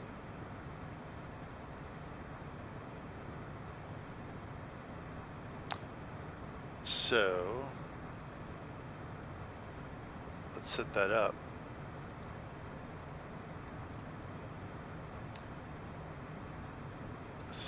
Maybe I can get a little more zoomed in here.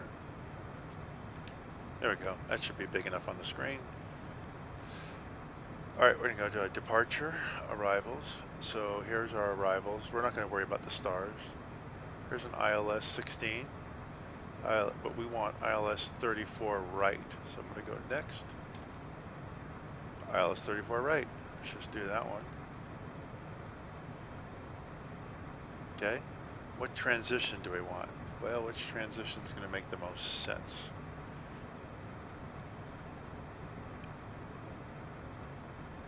Visual approach fix, so they want Sonder, right. Okay, we don't want Sonder. Let's do, I think, JPOX.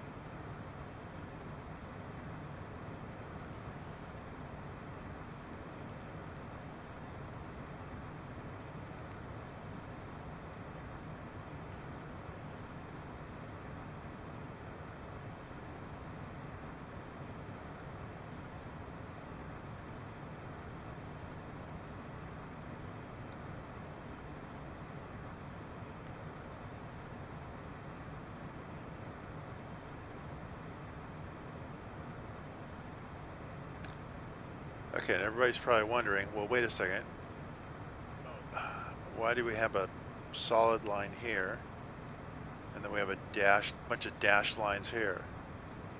The reason is because this is our current path, okay? And the dashed lines are the proposed. And this is exactly what we want. JPOX Get all of these in because that matches what we're seeing here.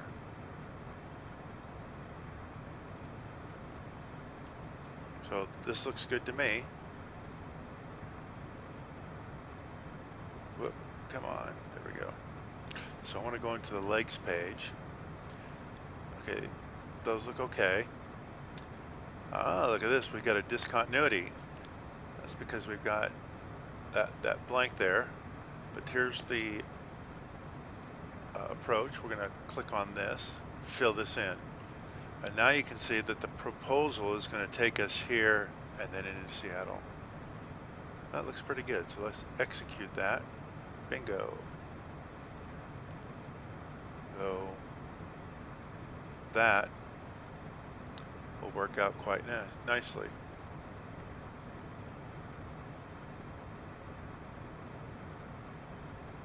All right, I'm gonna do a quick test, quick Skypark in the Caribbean test stream, 100-mile flight in the DA62. Oh, good. Are you gonna stream it? Yeah, I'll give it a stream. Okay. Well, let me know. Put it in the, not in the TeamSpeak, but put it into the chat of the Twitch. And then everybody else will see that too.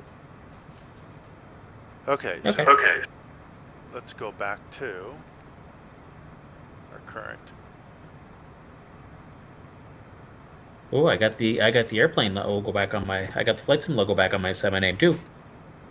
What do you mean? Oh, for a little while there, I didn't have one because I just wasn't doing anything because of work. Oh, got it. All right, sim brief. 7,000 pounds or 7,000 feet.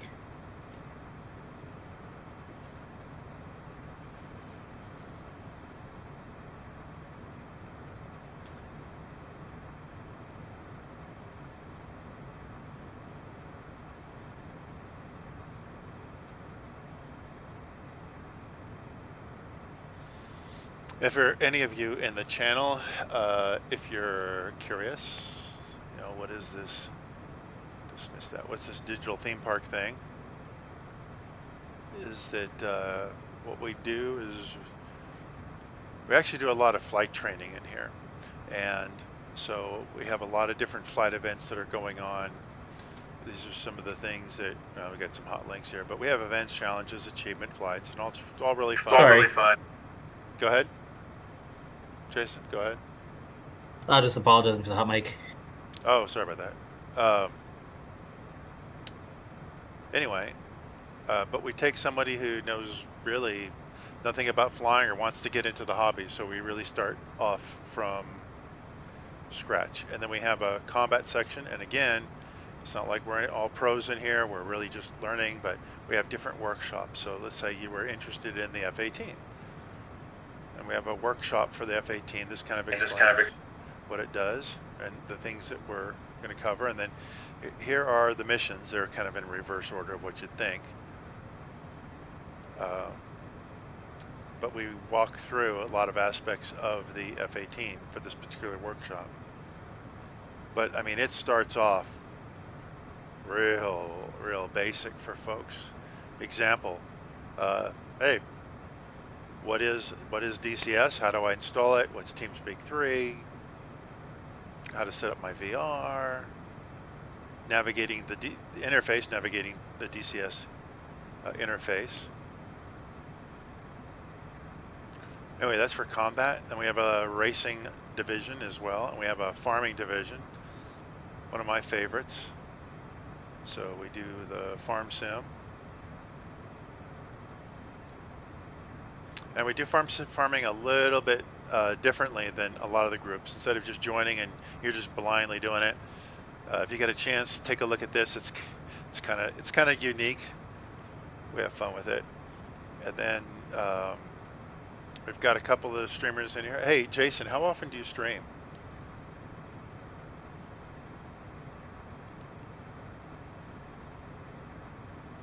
If you stream. Sorry, I had to run upstairs. We had an overflowing toilet. What was that? Oh gosh, no. You know, if you stream a lot, let me know and I'll put your name on the website for people to kind of to hot link to. All right, thank you. Anyway, that gives you an idea. We do a lot of stuff on TeamSpeak. So, anyway. Okay, back to the home page and close. All right, how we doing? Okay, Boise, looking good. We'll pull the power back a bit. I really should be maintaining about 0.76 Mach. I'm doing a terrible job at doing that. Hey, did you ever watch Steve-O One Knievel's channel? I have, yeah. He did an intro flight in the Diamond DA62. And the saying, there's a mod on the flightsim.to website that mods the DA62 to make it more realistic. It works with the G1000 mod. And I noticed that I was able to fly the DA62 in the simulator using the exact same power settings and getting the same numbers he was getting in real life in that plane. Yeah, so a lot of us are running that mod. It still needs a bit of tweaking. The ground effects are a little strong, like you're still kind of going through mud on the ground. But yeah, I thought that was the same with most of the flight sim planes, though. Yeah, that is very true. But some of the, like this working tile, they've got theirs all dialed in. No, that DA62 mod is good.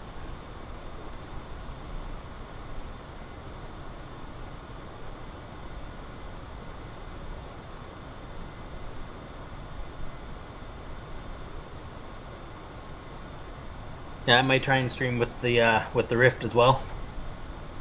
Okay, so I have settings that I'm using for that. All right. Well, once it loads up, I'll have you walk through that, please. It's a just because you have time, Yeah, I actually have a script that I run that set it up, so I'll have to like email you that script.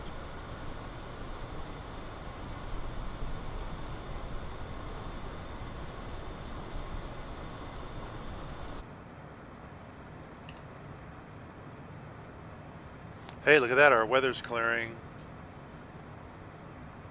You're flying into Seattle and the weather's clearing? Yeah. No, you're not. Yeah.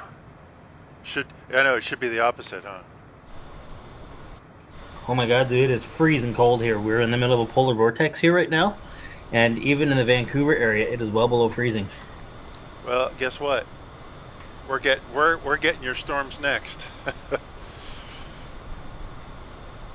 I mean, we're not as bad as, if we're up in Edmonton right now. Edmonton's like minus 40. Oof. Oof. Oof. Okay, so Jailer says, hey, you're getting a little low on fuel. Now, here's what we did, is that we did we work it out in something called SimBrief, really great tool if you're going to plan some of these jet flights, longer flights, and so forth. Here's my planned fuel. So this is somewhat of a short-ish medium flight. It's not a very long one, so we really didn't need that lot of fuel. So we put in 32 pounds of fuel. And let's see, bring that back over here. What are we at? I think they're still working on this, but let's take a peek here. Okay. So here's our current fuel flow. Range to reserve 603 nautical miles. I hope you can read that. And this is what we're burning pounds on a per nautical mile. There's our ground speed. Now there is a way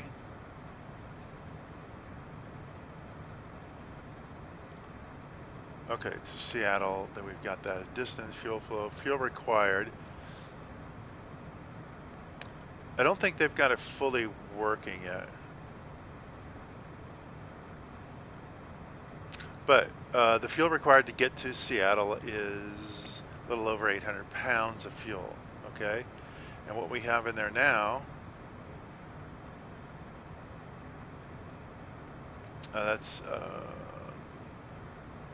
is 1,107. So we got about 300 pounds of extra. Why do we have the extra?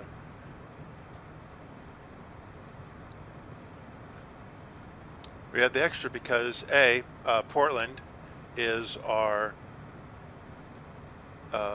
destination airport, alternate destination airport, and then we want to have 45 minutes of reserve above and beyond that.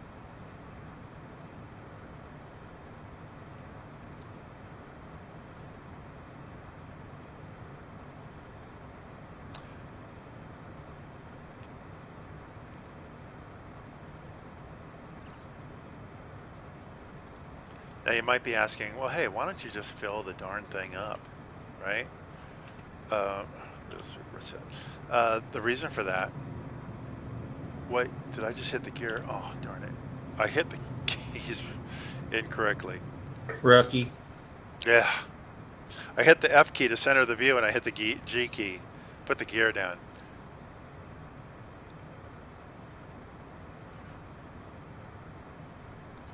Bring the power up a bit, get her back up to speed, slowed it down too much. Anyway, Jailer, the question might be, hey, why don't you just, I mean, you got the fuel truck there, why don't you just fill it up? And honestly, I'd be willing to bet that for a CEO that's flying in this plane, time is his most critical thing that he's thinking about. So I would imagine that they don't worry about doing a long-range cruise setting, which might be something more like right now we want Mach 0.76. I don't know what long-range cruise would be, probably in the Mach 0.6 or something around there. And so, but they want to get someplace fast. So I would imagine, and the cost of the fuel, they probably don't care. So honestly, I bet you they just fill these things up and go. And as long as you have more fuel than you need for the flight, they're fine. But for a lot of aircraft that are the commercial type, you definitely don't want to carry that extra fuel because of the weight that you're carrying around.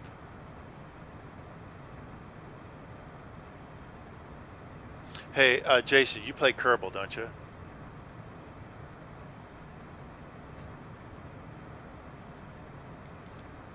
Hey there, Jason. Yeah, can you hear me? Yeah. Yeah, no, I don't have it. I thought about picking up for my kids though. Okay, anyway. It's I think the kids would like it. Bring back the power a little bit more here. My son is big into retro things. His birthday's on Thursday. He's getting an Atari. An Atari? I don't even know what Atari makes these days. I have not followed it. It looks like an Atari, but it's got 105 games preloaded into it. Uh-huh. So yeah, it's called the Atari Flashback. And it's just got the single, joystick, the single stick with the big red button on the stick, and that's it. I have seen that. And then they have a bunch of retro games like Space Invaders and Defender. Correct. Yeah. Correct. Yep. Well, on the Kerbal, what's nifty about that is that you realize that you set up a rocket, and you want to launch that rocket into space. You realize what is required to do that, and you'll get to the point where you're going, hey, I think I'll put in orbit a space station that I made. I want to put that up there, or I want to get it up there and have a fuel depot so I can get out of Earth's gravity, majority of the gravity, go up there, refuel, and then go to the moon or Mars or wherever you were going to go. And you realize that, man, just to get out of our atmosphere requires so much energy. It's hard to build a rocket with any leftover to say, well, yeah, I can get the fuel container up there, but it's going to be empty. And then somebody wrote Kerbal OS, KOS is what they call it. And it's an operating system you build the rocket, you use the Kerbal OS, and what's really neat is that these guys are doing the exact same stuff that SpaceX is doing. And so it's a completely automated launch. In other words, when you're doing this, you're kind of doing this manually-ish with the keyboard, or you're sticking throttle, all that. But these guys are doing it all programmatically. Oh, I don't know if you can see the stream right now, but wow, that's I can see it. Yeah. It looks like I might have some unwanted words underneath of all of that stuff up top, but I'm gonna have to start a stream to read it. Oh, what, on yours? Yeah.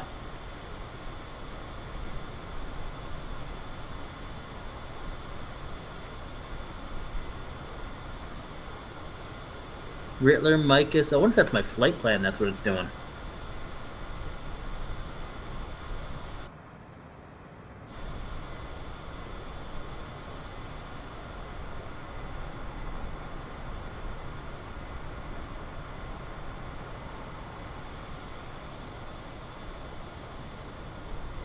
Oh, that weather cleared nicely.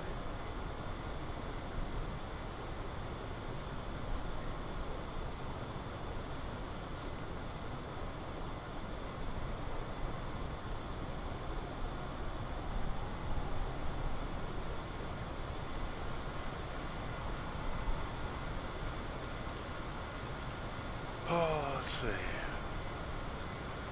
Okay, we're past Boise. Look at that.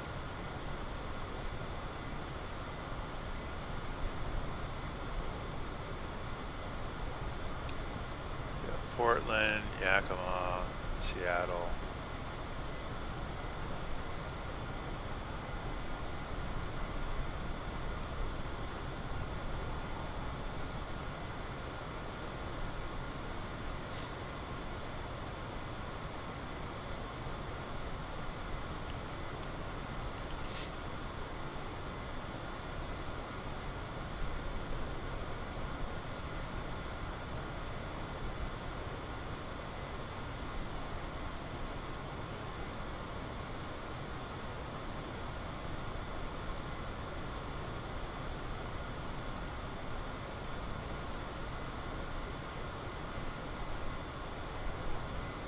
All right, let's go back inside. Back was on a sharp right. Hey, Starkman, welcome back. And again, you can see I'm not paying attention to my speed. Bring it up a little bit.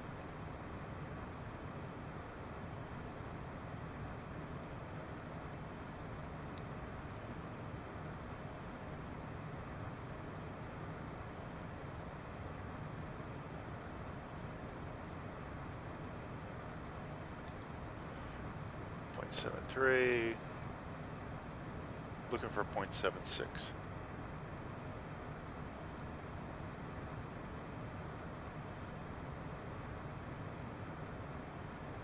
Yeah, I'm just looking at the text. Jailer's spot on, man. The lighter the better. And I like to plan them that way versus just filling it up. But that's just me. Like I said, that's more of an airlines thing. I think on these corporate jets, I'd be willing to bet that they just fill them up and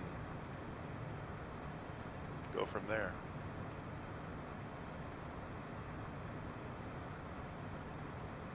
And 0.76, that's the Mach that we want. I have to admit, I do wish that this had an auto throttle and it would maintain a speed for you, but it doesn't. But hey, I mean, you just tweak it every 5 minutes or so.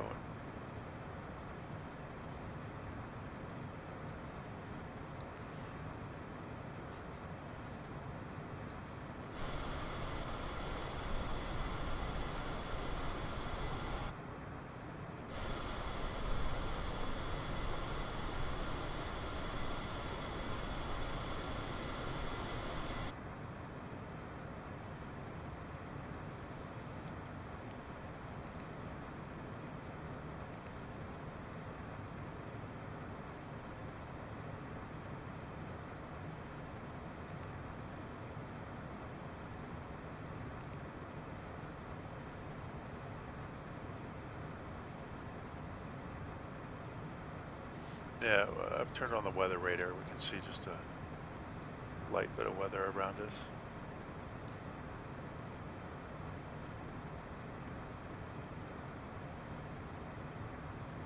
No, we're way in the clear.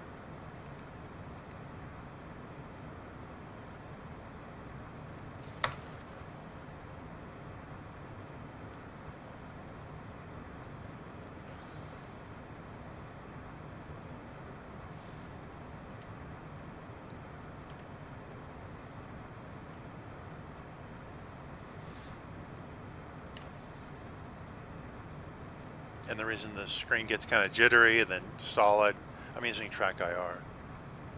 And if anyone is curious what that is, I can explain it, but a lot of folks do know what that is, so I don't want to bore them.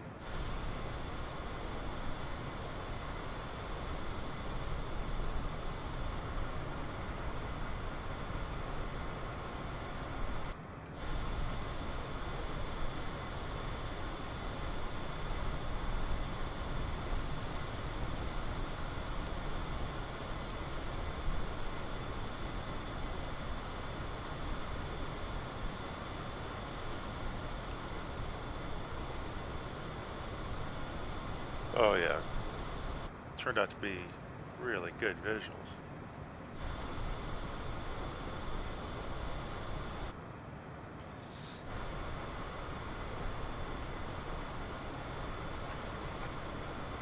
I just realized I'm probably gonna have to add the OBS mirror to Twitch, eh? Or the Oculus mirror. Yes. So here's what I do. I'll bring this back over to this, you'll see on the stream, is that I actually have a, the monitor that I want to stream when I'm not using VR, and then I have one specifically that will capture VR. So I've got the two of them separate. And the one that's on VR, that just captures just the VR app. Only it doesn't capture my middle monitor. It captures the app, but the app has to be full screen. Right.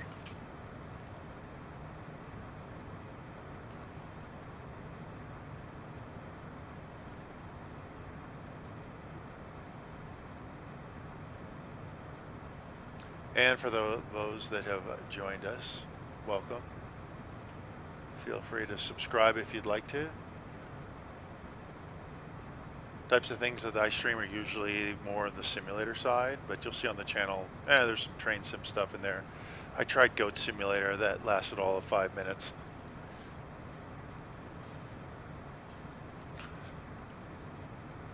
Did a little Age of Empire.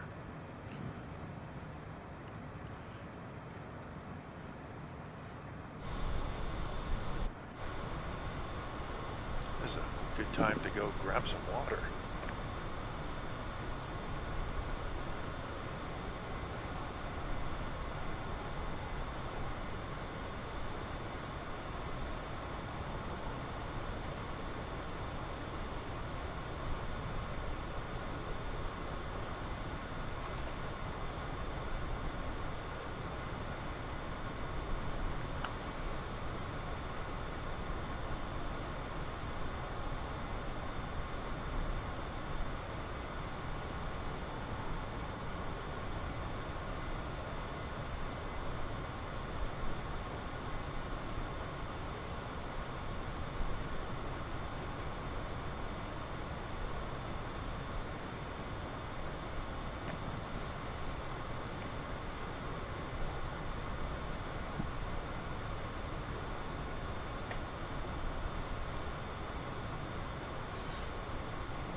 Okay. Whoops. Let's see. Flip. Okay, there we go.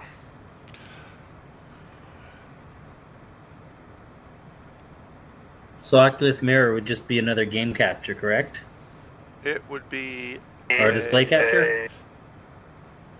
No, it'd be probably a game capture or monitor capture. Let me look at mine.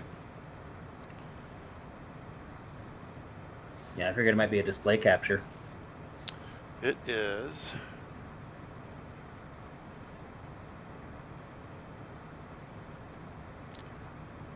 Duplicate. Let me add a new one here. Oh wait, cancel. I know what I'm doing wrong here. Okay, VR. This one is a window capture. Okay, perfect. Thank you.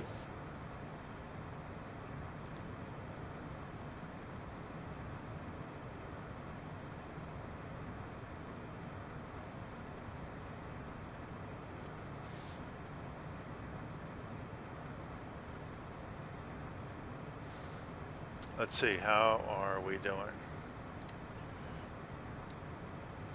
All right, Portland, 50 miles out, 8 minutes.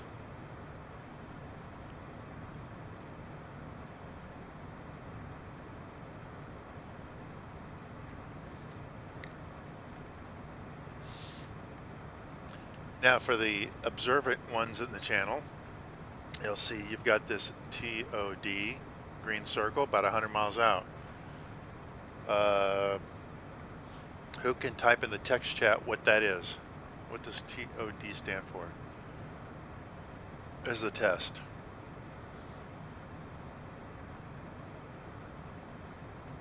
And while you guys are noodling on that, JIPOX, that's an important one. I'll show you why. On our approach plate, it's going to be our initial approach fix right about here. And we have to be above or at 7,000 feet. And that's what this line underneath means. We can't be below that. So this is an altitude, these are altitude constraints. So if the line is below, you can't break that barrier. That is your ceiling, if you will. If there's a line above, which you don't see too often, that would be that, hey, we want you at that altitude, but don't go above it. If you have a line that is above and below, that is, you got to be at 7,000 feet. And Storkman, yes, the TODs coming up is top of descent. Now what's really neat is that when you put your approach in, it will automatically throw in your altitude constraints. And in this case, it's actually going to use this second one as the altitude constraint. That one's at 6,000.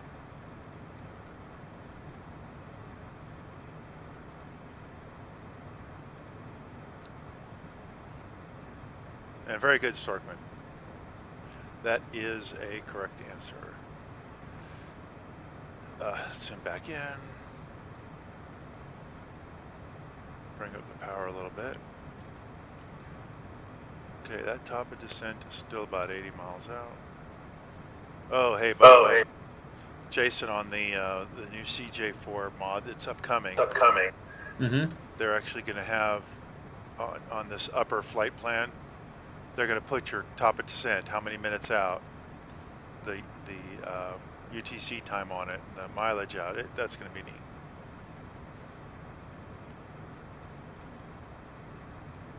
Yeah.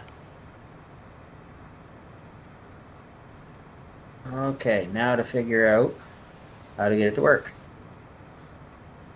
How to get what to work? I'm getting a black screen for the mirror. Okay, are you wearing the Oculus, or do you have at least it on? So is the Oculus on itself? Yeah, it's on. Yep. Then you should see an image through that. Oh, I see. Okay, I'm seeing two eyes. I'm seeing two eyeballs again in that. You should just see one screen, unless you have. You may want to set the on that. What is that called again? The Oculus screen app. I gotta look at that. Oculus Mirror. You may want to reset it back to defaults, because you shouldn't see two screens. You should only see like the left eye.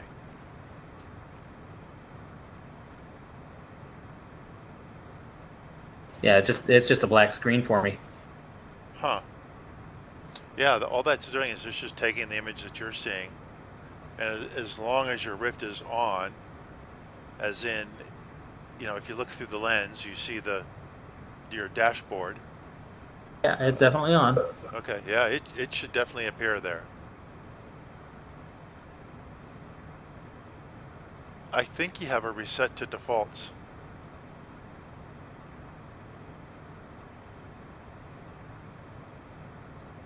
Actually, the sim reset itself to a window mode, so maybe that's my problem. Could be. Set it to full screen. It's going to full screen now.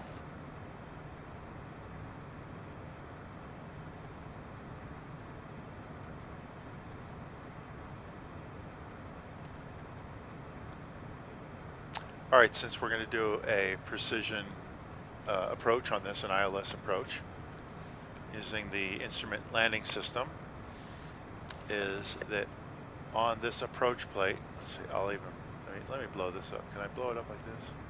Yeah. Who can tell me the radio frequency of the ILS that I should use?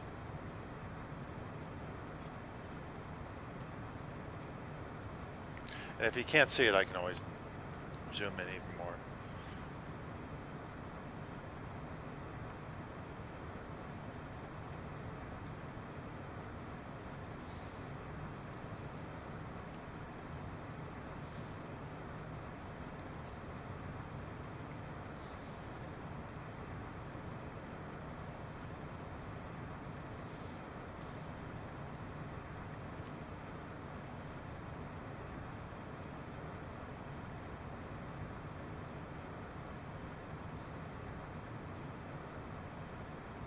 I think I lost my audience, Jason.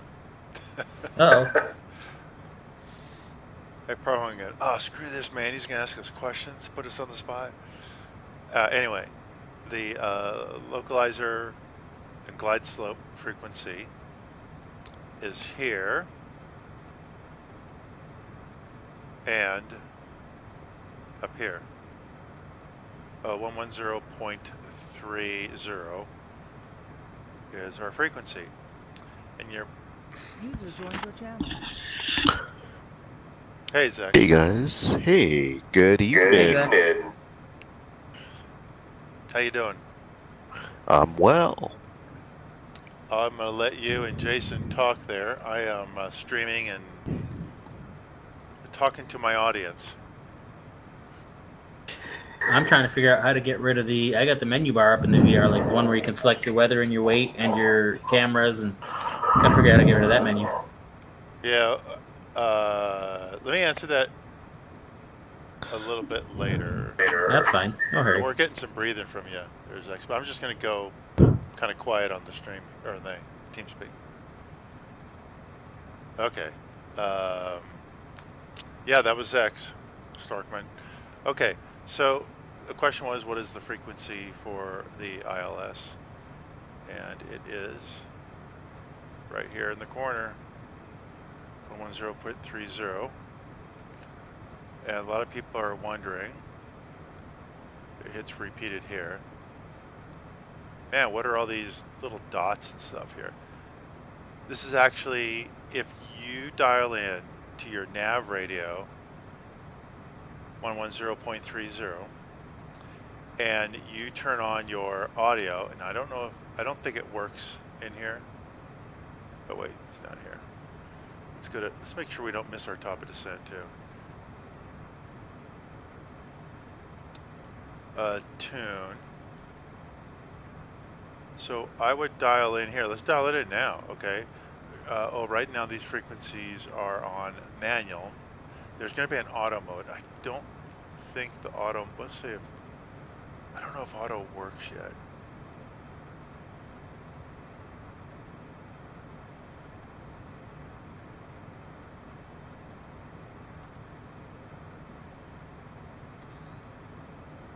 So anyway, we can put in here. Let's just go ahead and put it in. 110.30. You can usually drop to 0. Just put that in there. But I am curious what happens if I do change that to auto. And we'll see what happens.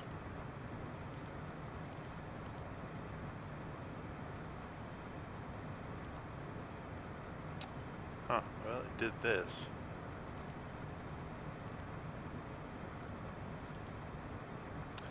I think what it does is it looks at the closest VOR and says, hey, I'm going to tune it to that. Let's just see what it does on the auto. Anyway, where were we?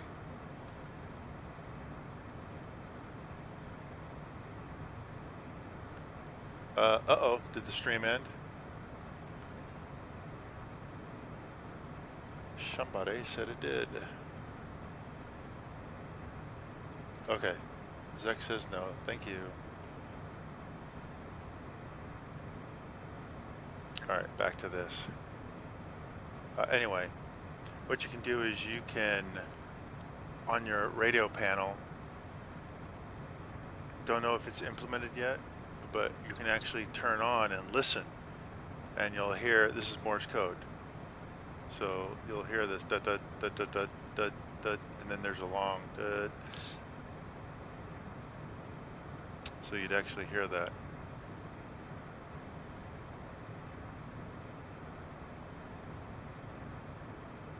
Okay, stream is good, thank you.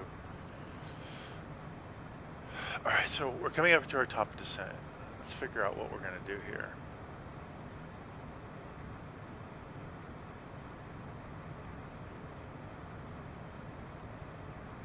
Okay, it's probably 30 miles out or so. Don't really have to do anything yet, but we're gonna dial down our altitude. We're gonna hit VNAV, and that kind of arms the system. And I remember now the pilot telling me that, hey, as soon as they get to cruise, they actually click that switch so that they don't have to worry about it. That sounded like a woodpecker. Yeah, my Morse code is not very good. I had to learn that at some point. I don't think the younger crowd has to learn Morse code.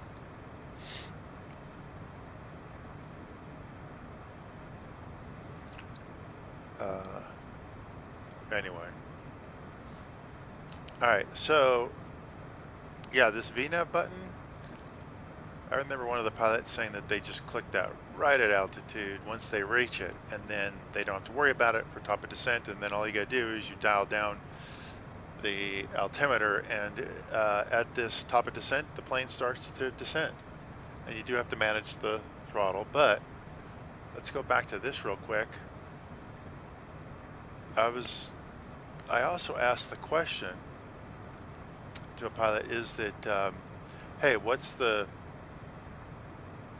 constraint do you put in 7, 6, 5? And he says, no, you actually put in right down to the lowest constraint here. You have to monitor the aircraft, of course, but you have to dial it all down. Oh, the overlay for the flight info. So that is an overlay called a Benny overlay, B-E-N-E overlay, and Jason just set it up. So on his, so he's got the fresh information on it, links, updates, all that. All right, let's zoom back out here. So here's what we're gonna do. Normally I would wait till I'm a lot closer to this, but we're just gonna go ahead and prep it right now. I'm gonna dial this down, and there's our going too fast alarm.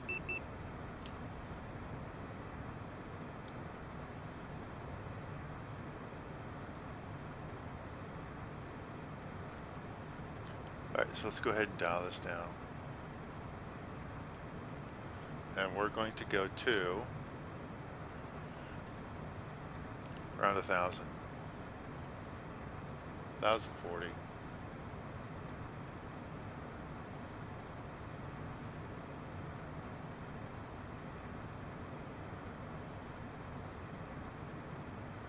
Okay, so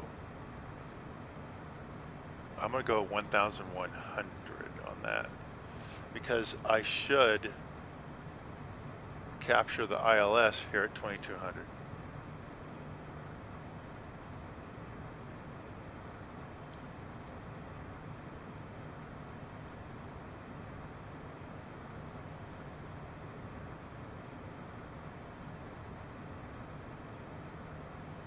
How far out are we? Okay, so we're our VNAV is armed, and what's waiting, this path in white says that this is our current mode, but I should have said it differently. This is our current flight sim mode, and this here is what's armed, ready to go. So as soon as we hit this top of descent, this then should move up here and say, I think it says VPath, showing that this is the next mode that's going to occur. AP means autopilot's on. LNAV, it's our lateral, back and forth, if you will, left and right. That's our lateral navigation. VNAV being vertical navigation.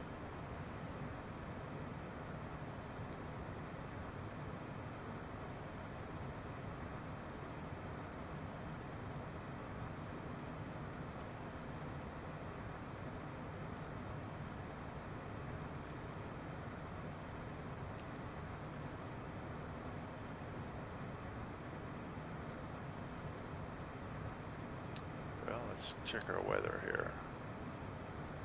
Oh, looking good.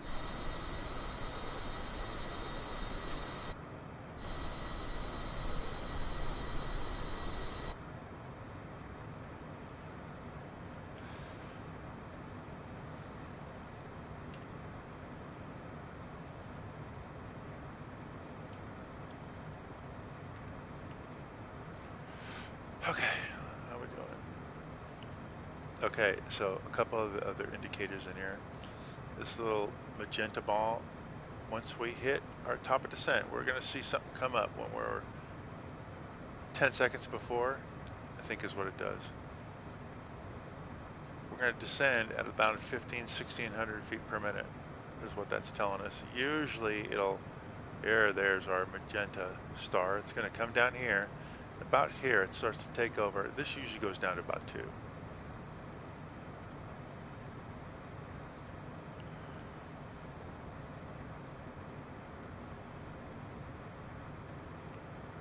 There we go. Let's see where we actually start to descend.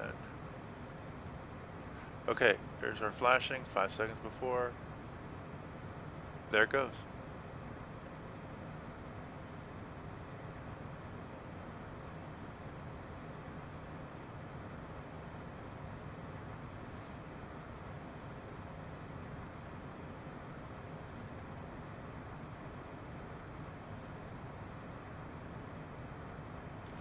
And of course I wasn't watching the speed, so we're gonna bring that speed up a bit.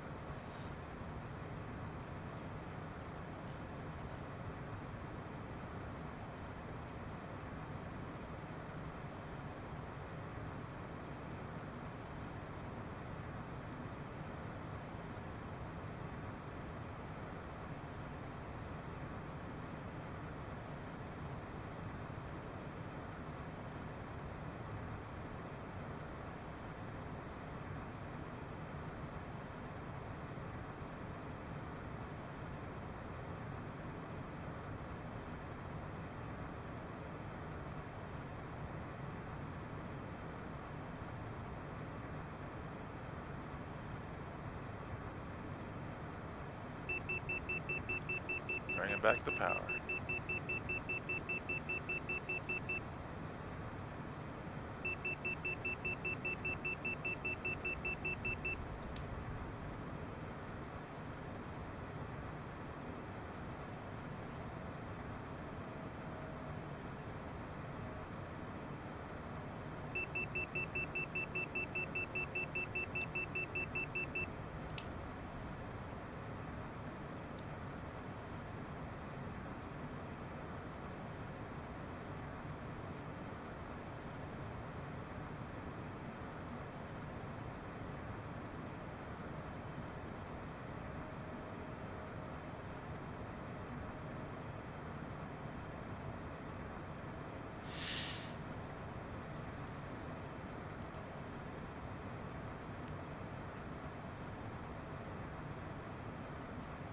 All right, for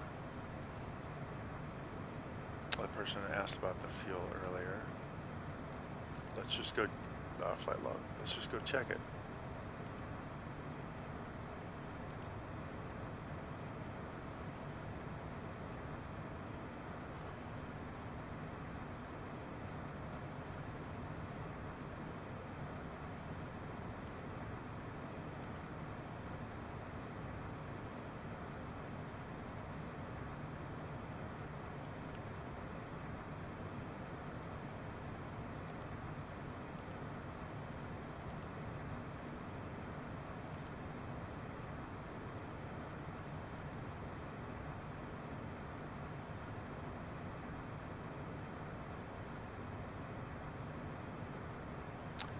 Yep, so we got about 20 minutes to go into Seattle.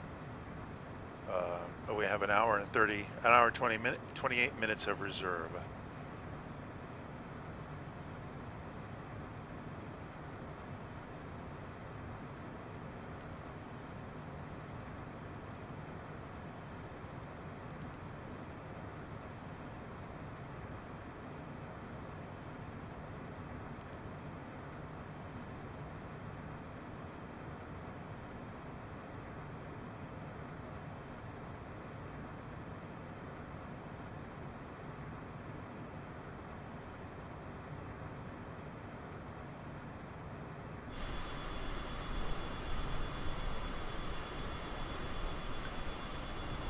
Just a real beautiful area coming out of this.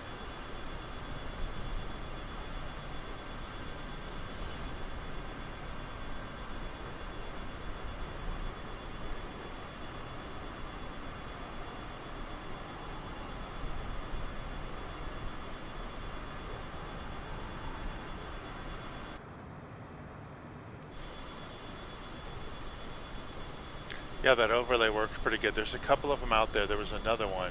I didn't try the other one that's out there. I saw the Benny overlay and said, that's what I want to use.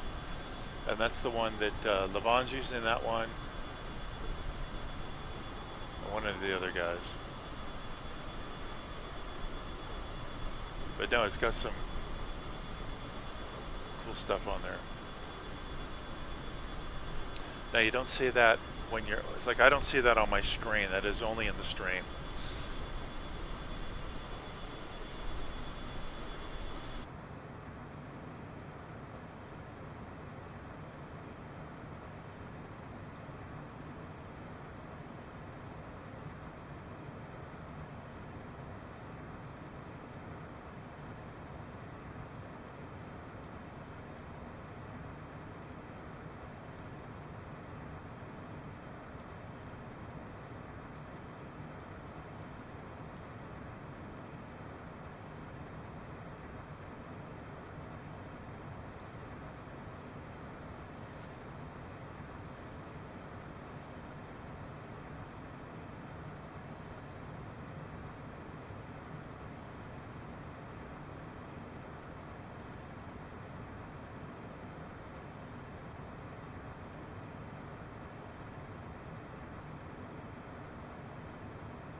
$32,000 feet. On descent, we would set our pressurization. And again, I don't know how much of that is modeled in here, or even what you're supposed to do, because it's just haven't seen it in any of the videos that have been done for the jet. Okay, our torpedo heat, we'll leave that on, of course, and then nothing we need to do here. Altimeters, don't need to worry about the altimeters just yet, or the exterior lights.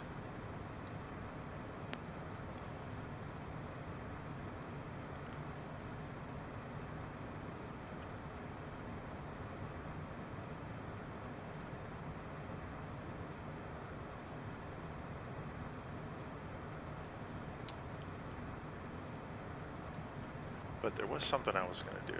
Just can't think of what it was. Oh well.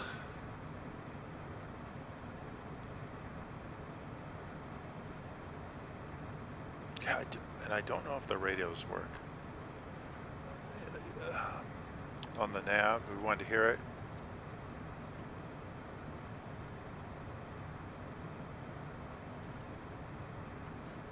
We'd turn that on if it works.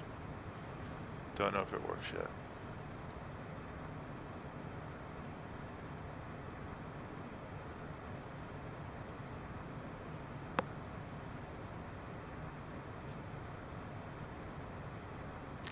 All right, getting a little bumpy. Let's put seatbelt sign on. May I have your attention, please? The captain has turned on the seatbelt sign. Please fasten your seatbelt and shoulder harness at this time. Thank you.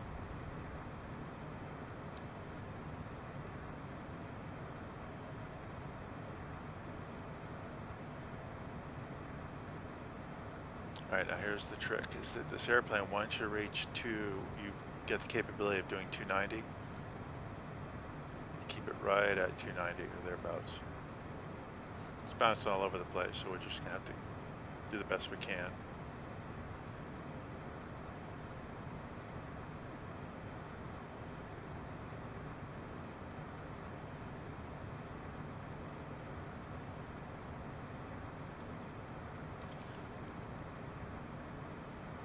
Mount Rainier right there.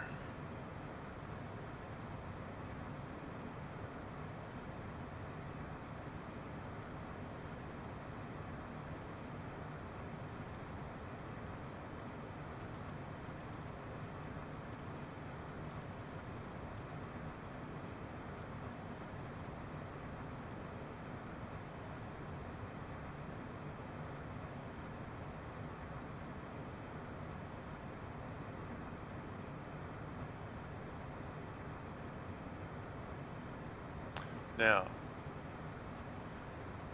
everybody see what the problem is here? We didn't use the star, and we should have. You notice we got a mountain. We got Mount Rainier in our way.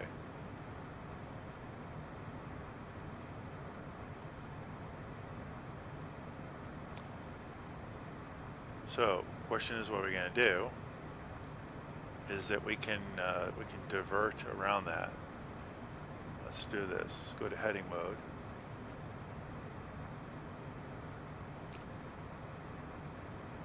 Let's level off on our altitude, right?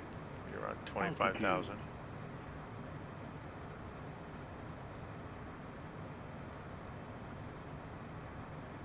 Go to heading mode.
All right. We're going to go to vertical speed mode.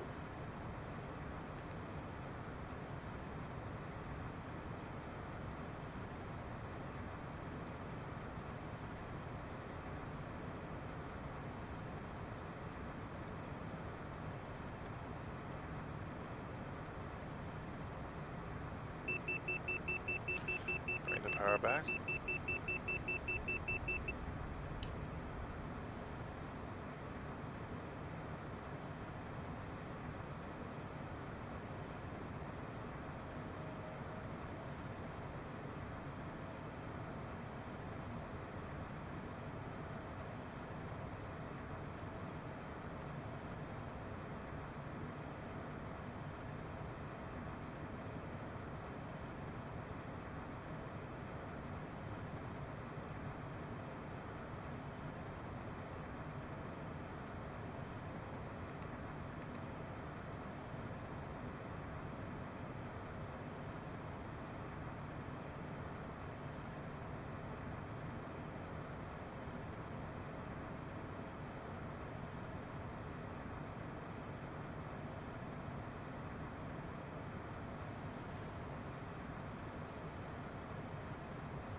Bumpy, bumpy, bumpy.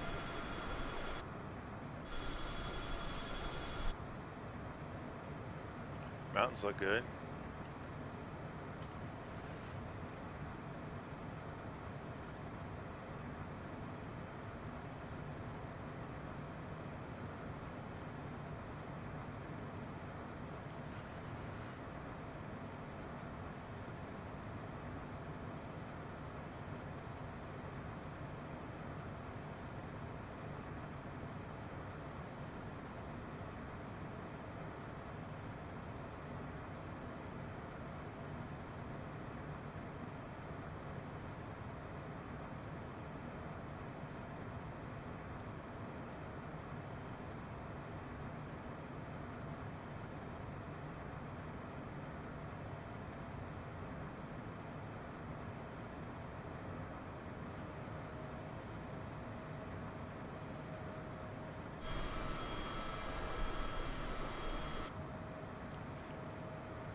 So, lesson learned, we probably should have used the star along with our, should have used an arrival and an approach to get around the mountain. All right, so Seattle should be the direction that I'm pointing in the camera.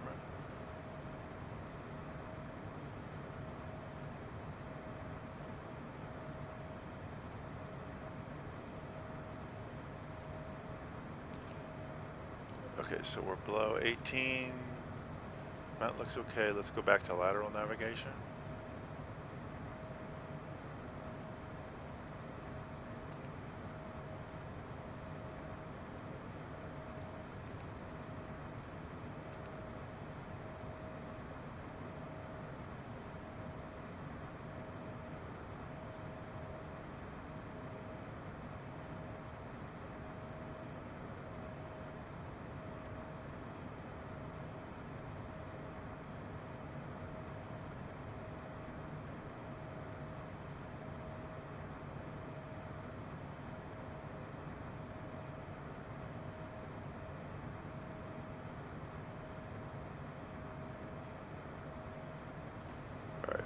We're above our VNAV path. It looks like it's coming up nicely.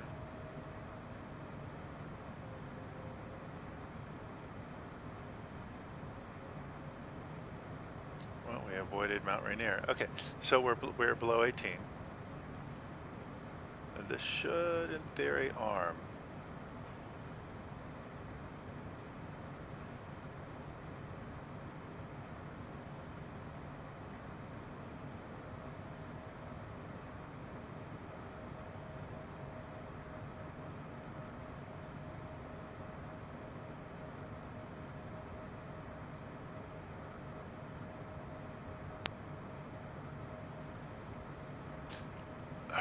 So let's see, what do we have as a, can we get Seattle ATIS here?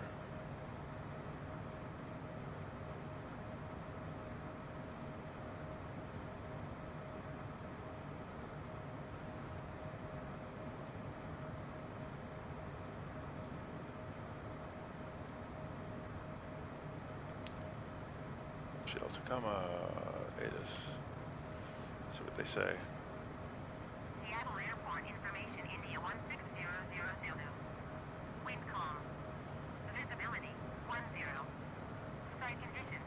Few clouds at 500 feet. Few clouds at 4,000 feet. Few clouds at 11,500 feet. Temperature minus 3017. 2.10. Altimeter tree 0.17. ILS runway 16. Huh. ILS It wants us to do the other runways. ILS runway 16 rising use.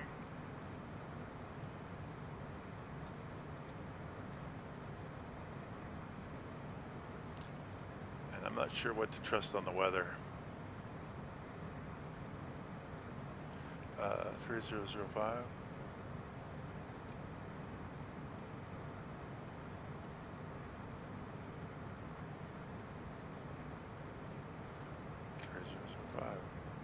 Now, what we're doing here is we're coming up on 10,000 feet, which means we have to be below 250 knots. I like 240.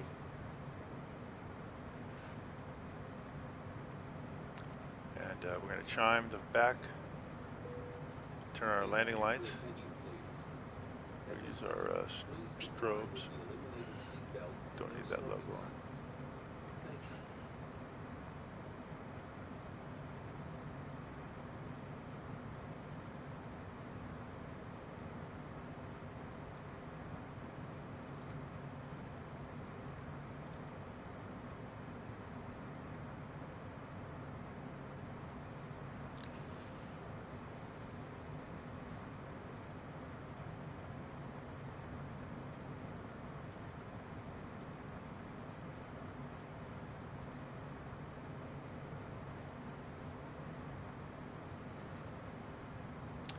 Alright, looks like it's probably catching that ILS.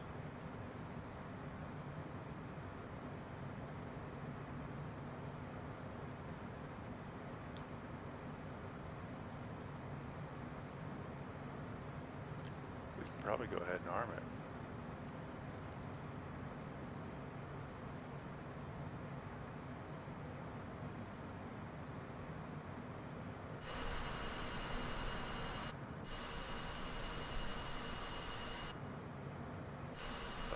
Mount Rainier looks awesome. This whole scenery looks great.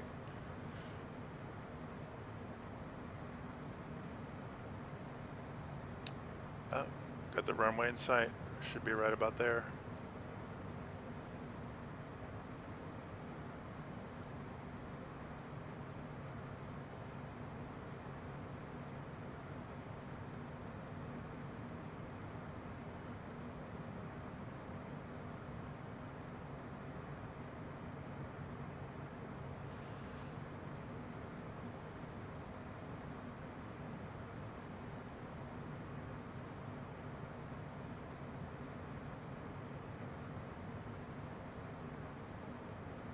Alright, there's the localizer. Here comes the diamond. It should capture it.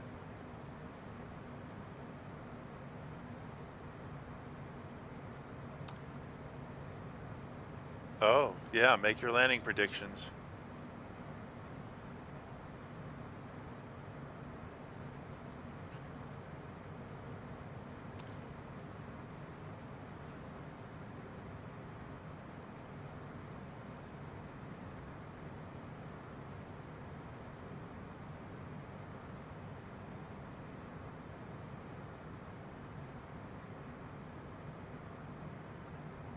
Alright, localizer and glide slope locked on.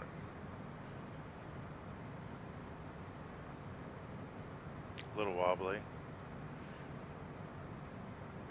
Okay, we're locked on. We're going to stop flashing them. Go back to the landing here. There we go.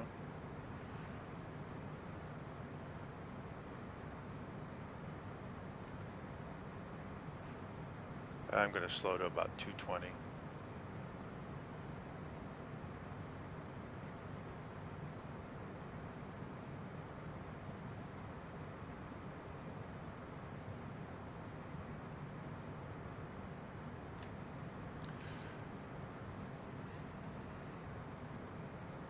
Okay, landing data, let's see. Can we do anything with this? I thought there was a way to put some of the landing data in there.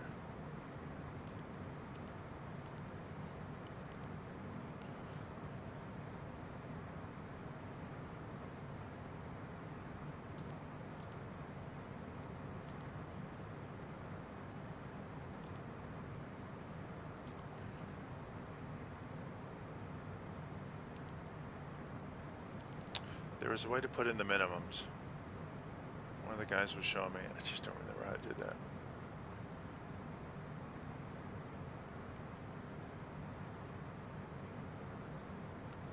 But we got our VREFs in there, so that's good.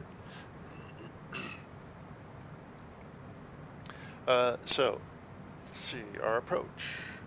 Landing data confirmed. Crew briefing. Oh, let's make sure our two.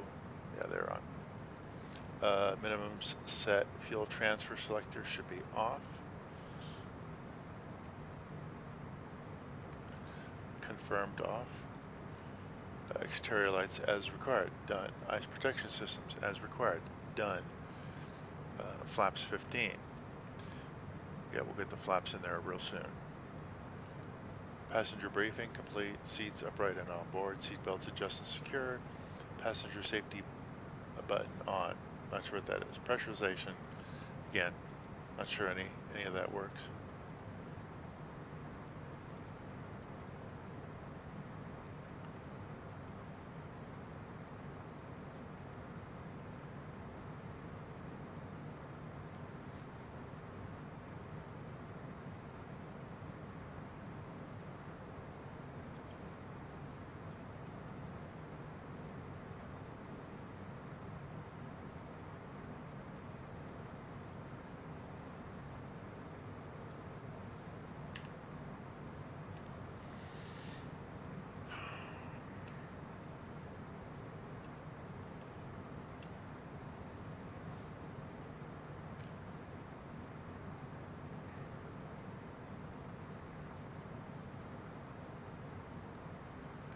Let's give her a notch of flaps.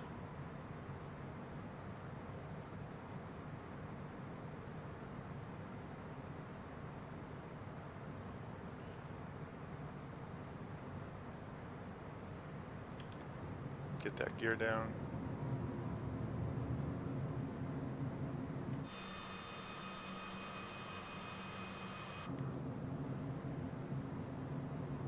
All right, we got 3 greens. Very important that you check that. Gear is down and locked.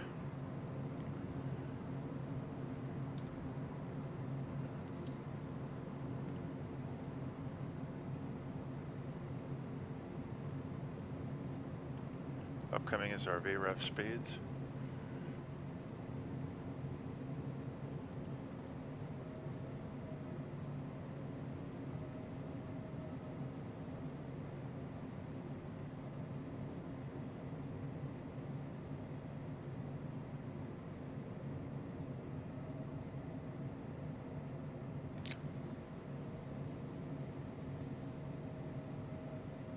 Now you'll notice that we have our VREFs, and you'll notice we have an angle of attack right there about 0.5. We want to touch down about 0.6. We also have that same indicator up here, which is great. I look for on this approach a green and then a up arrow, and that means that I should bring back the throttle just a bit. Now the ILS is kind of acting funky. I'm ready to disable if I need to.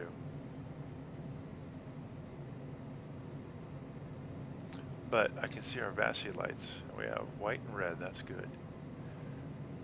All white, too high. All red, too low.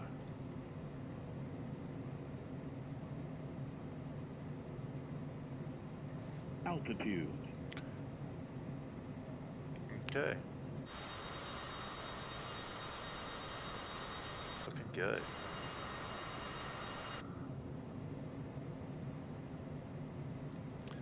Storkman's making bets on what my touchdown rate will be. Now, the bigger planes,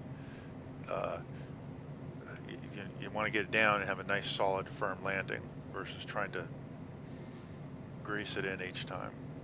Wow, look at the autopilot swaying.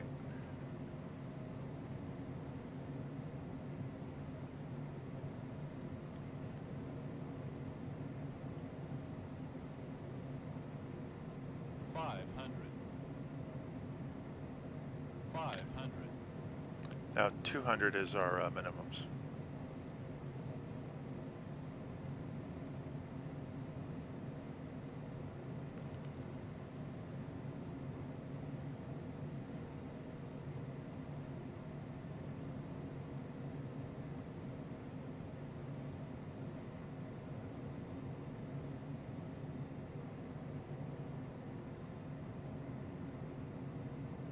Autopilot. Ooh, autopilot's off.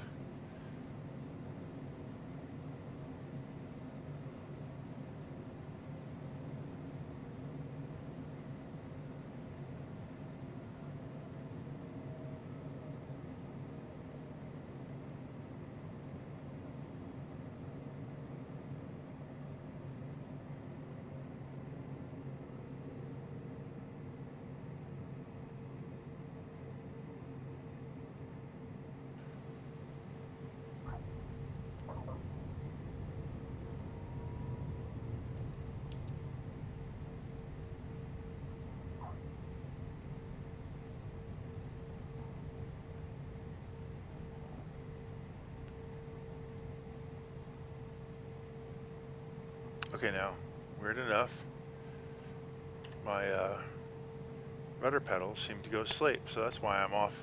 Anyway, so I'm going to turn them off here. I've got a switch for that, turn it back on. And the sim's probably going to lag. Oh no, it didn't, great.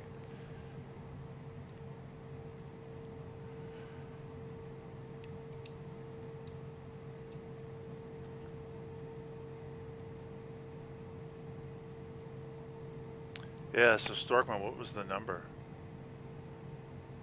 I can go to the north gates here. All right, we're just gonna pull off right here. I'll show you the landing config. So when you land, you got flaps down, and you'll see that I got my speed brakes out. So what we're gonna do is we're gonna put the speed brakes back in, and we're gonna raise that landing gear. Okay, the other thing we're gonna do is we're gonna go with taxi lights, turn off the strobe. Pedals go to sleep. Yeah, I guess they did. It can happen every once in a while. But I've got a USB hub that has switches on it, so I just power that off, power it on. Then if I play a racing game, flight games, my racing wheel is not powered. On flight games, on a racing game, the wheel is powered and all my flight gear is off. So it just helps to not confuse the actual game. God, look at the weather in Seattle. This is really nice.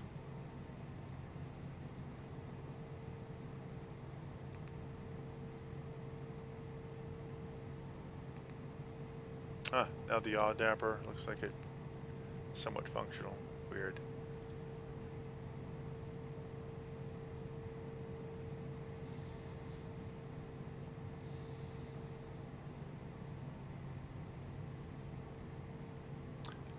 Negative 17 feet per minute. Wow, that was a greaser. I did go down the runway a little longer, a little farther than I would have wanted to.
I don't know why I'm going into the cargo, Northgate cargo area, but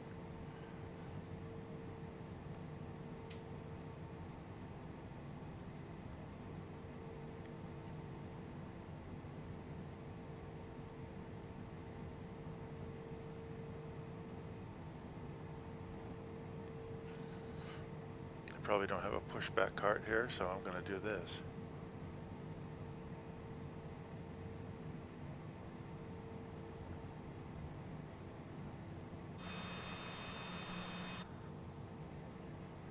Right about there. Let's pull back our parking brakes.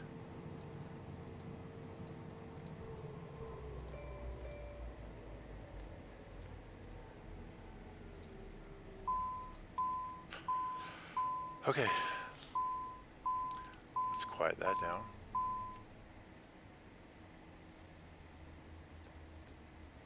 Let's check something. Somebody had asked about fuel. Performance. Fuel. Okay, we have 1295 left. Let's compare that to what our PDF said we would have left. Okay, block extra. Okay, so our alternate and reserve would be these two added together, or you take 32, subtracted by that. So it's going to be over 1,060. Okay, and we did not use all of our taxi fuel, so we're now at about 1150 or so. So we actually did pretty good with fuel. We came in with definitely some extra.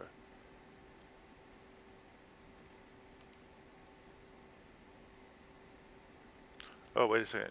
Did I? Oh. Used. Got it.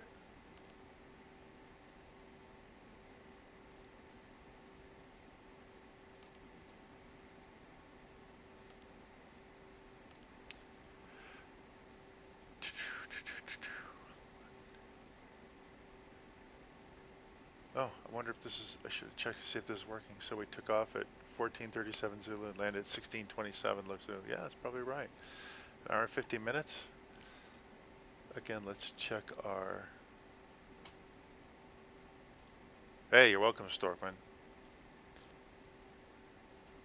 What were we looking at? We're looking at the en route. It said this was going to be...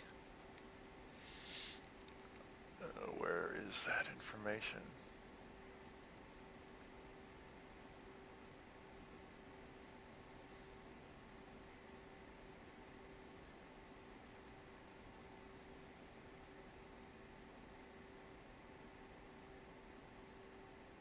There we go.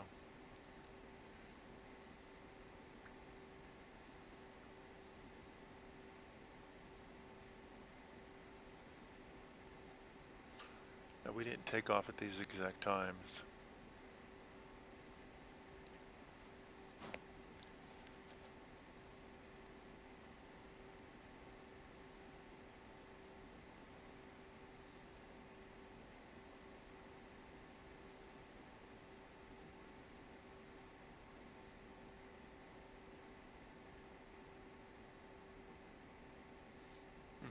Never mess with that wind information.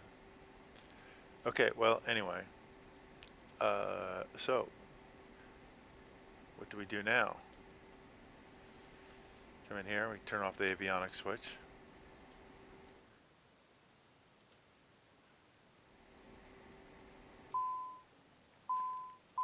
Now, for some reason, I don't know why this should go off.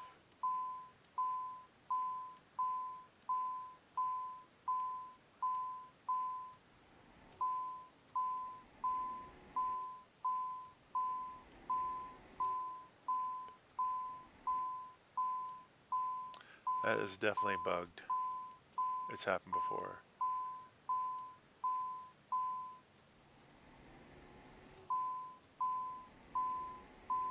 there was a combination of these that I could get this to work.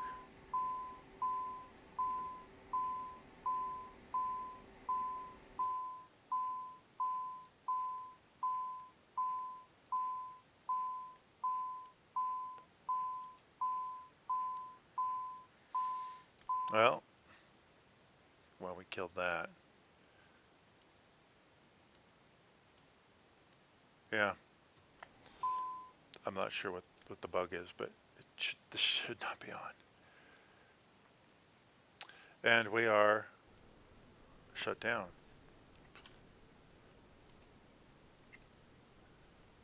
All right, how have I dorked up this view? How about this one?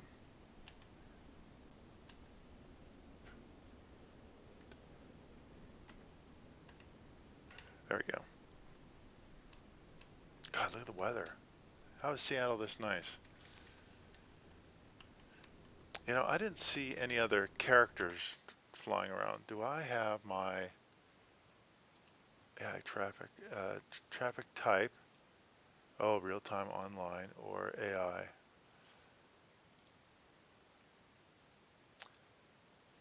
Multiplayer's on.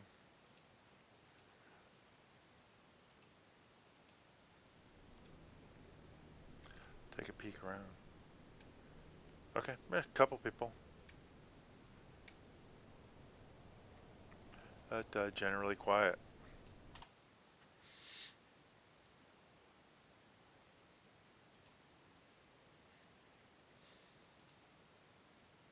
I usually keep the nameplates off.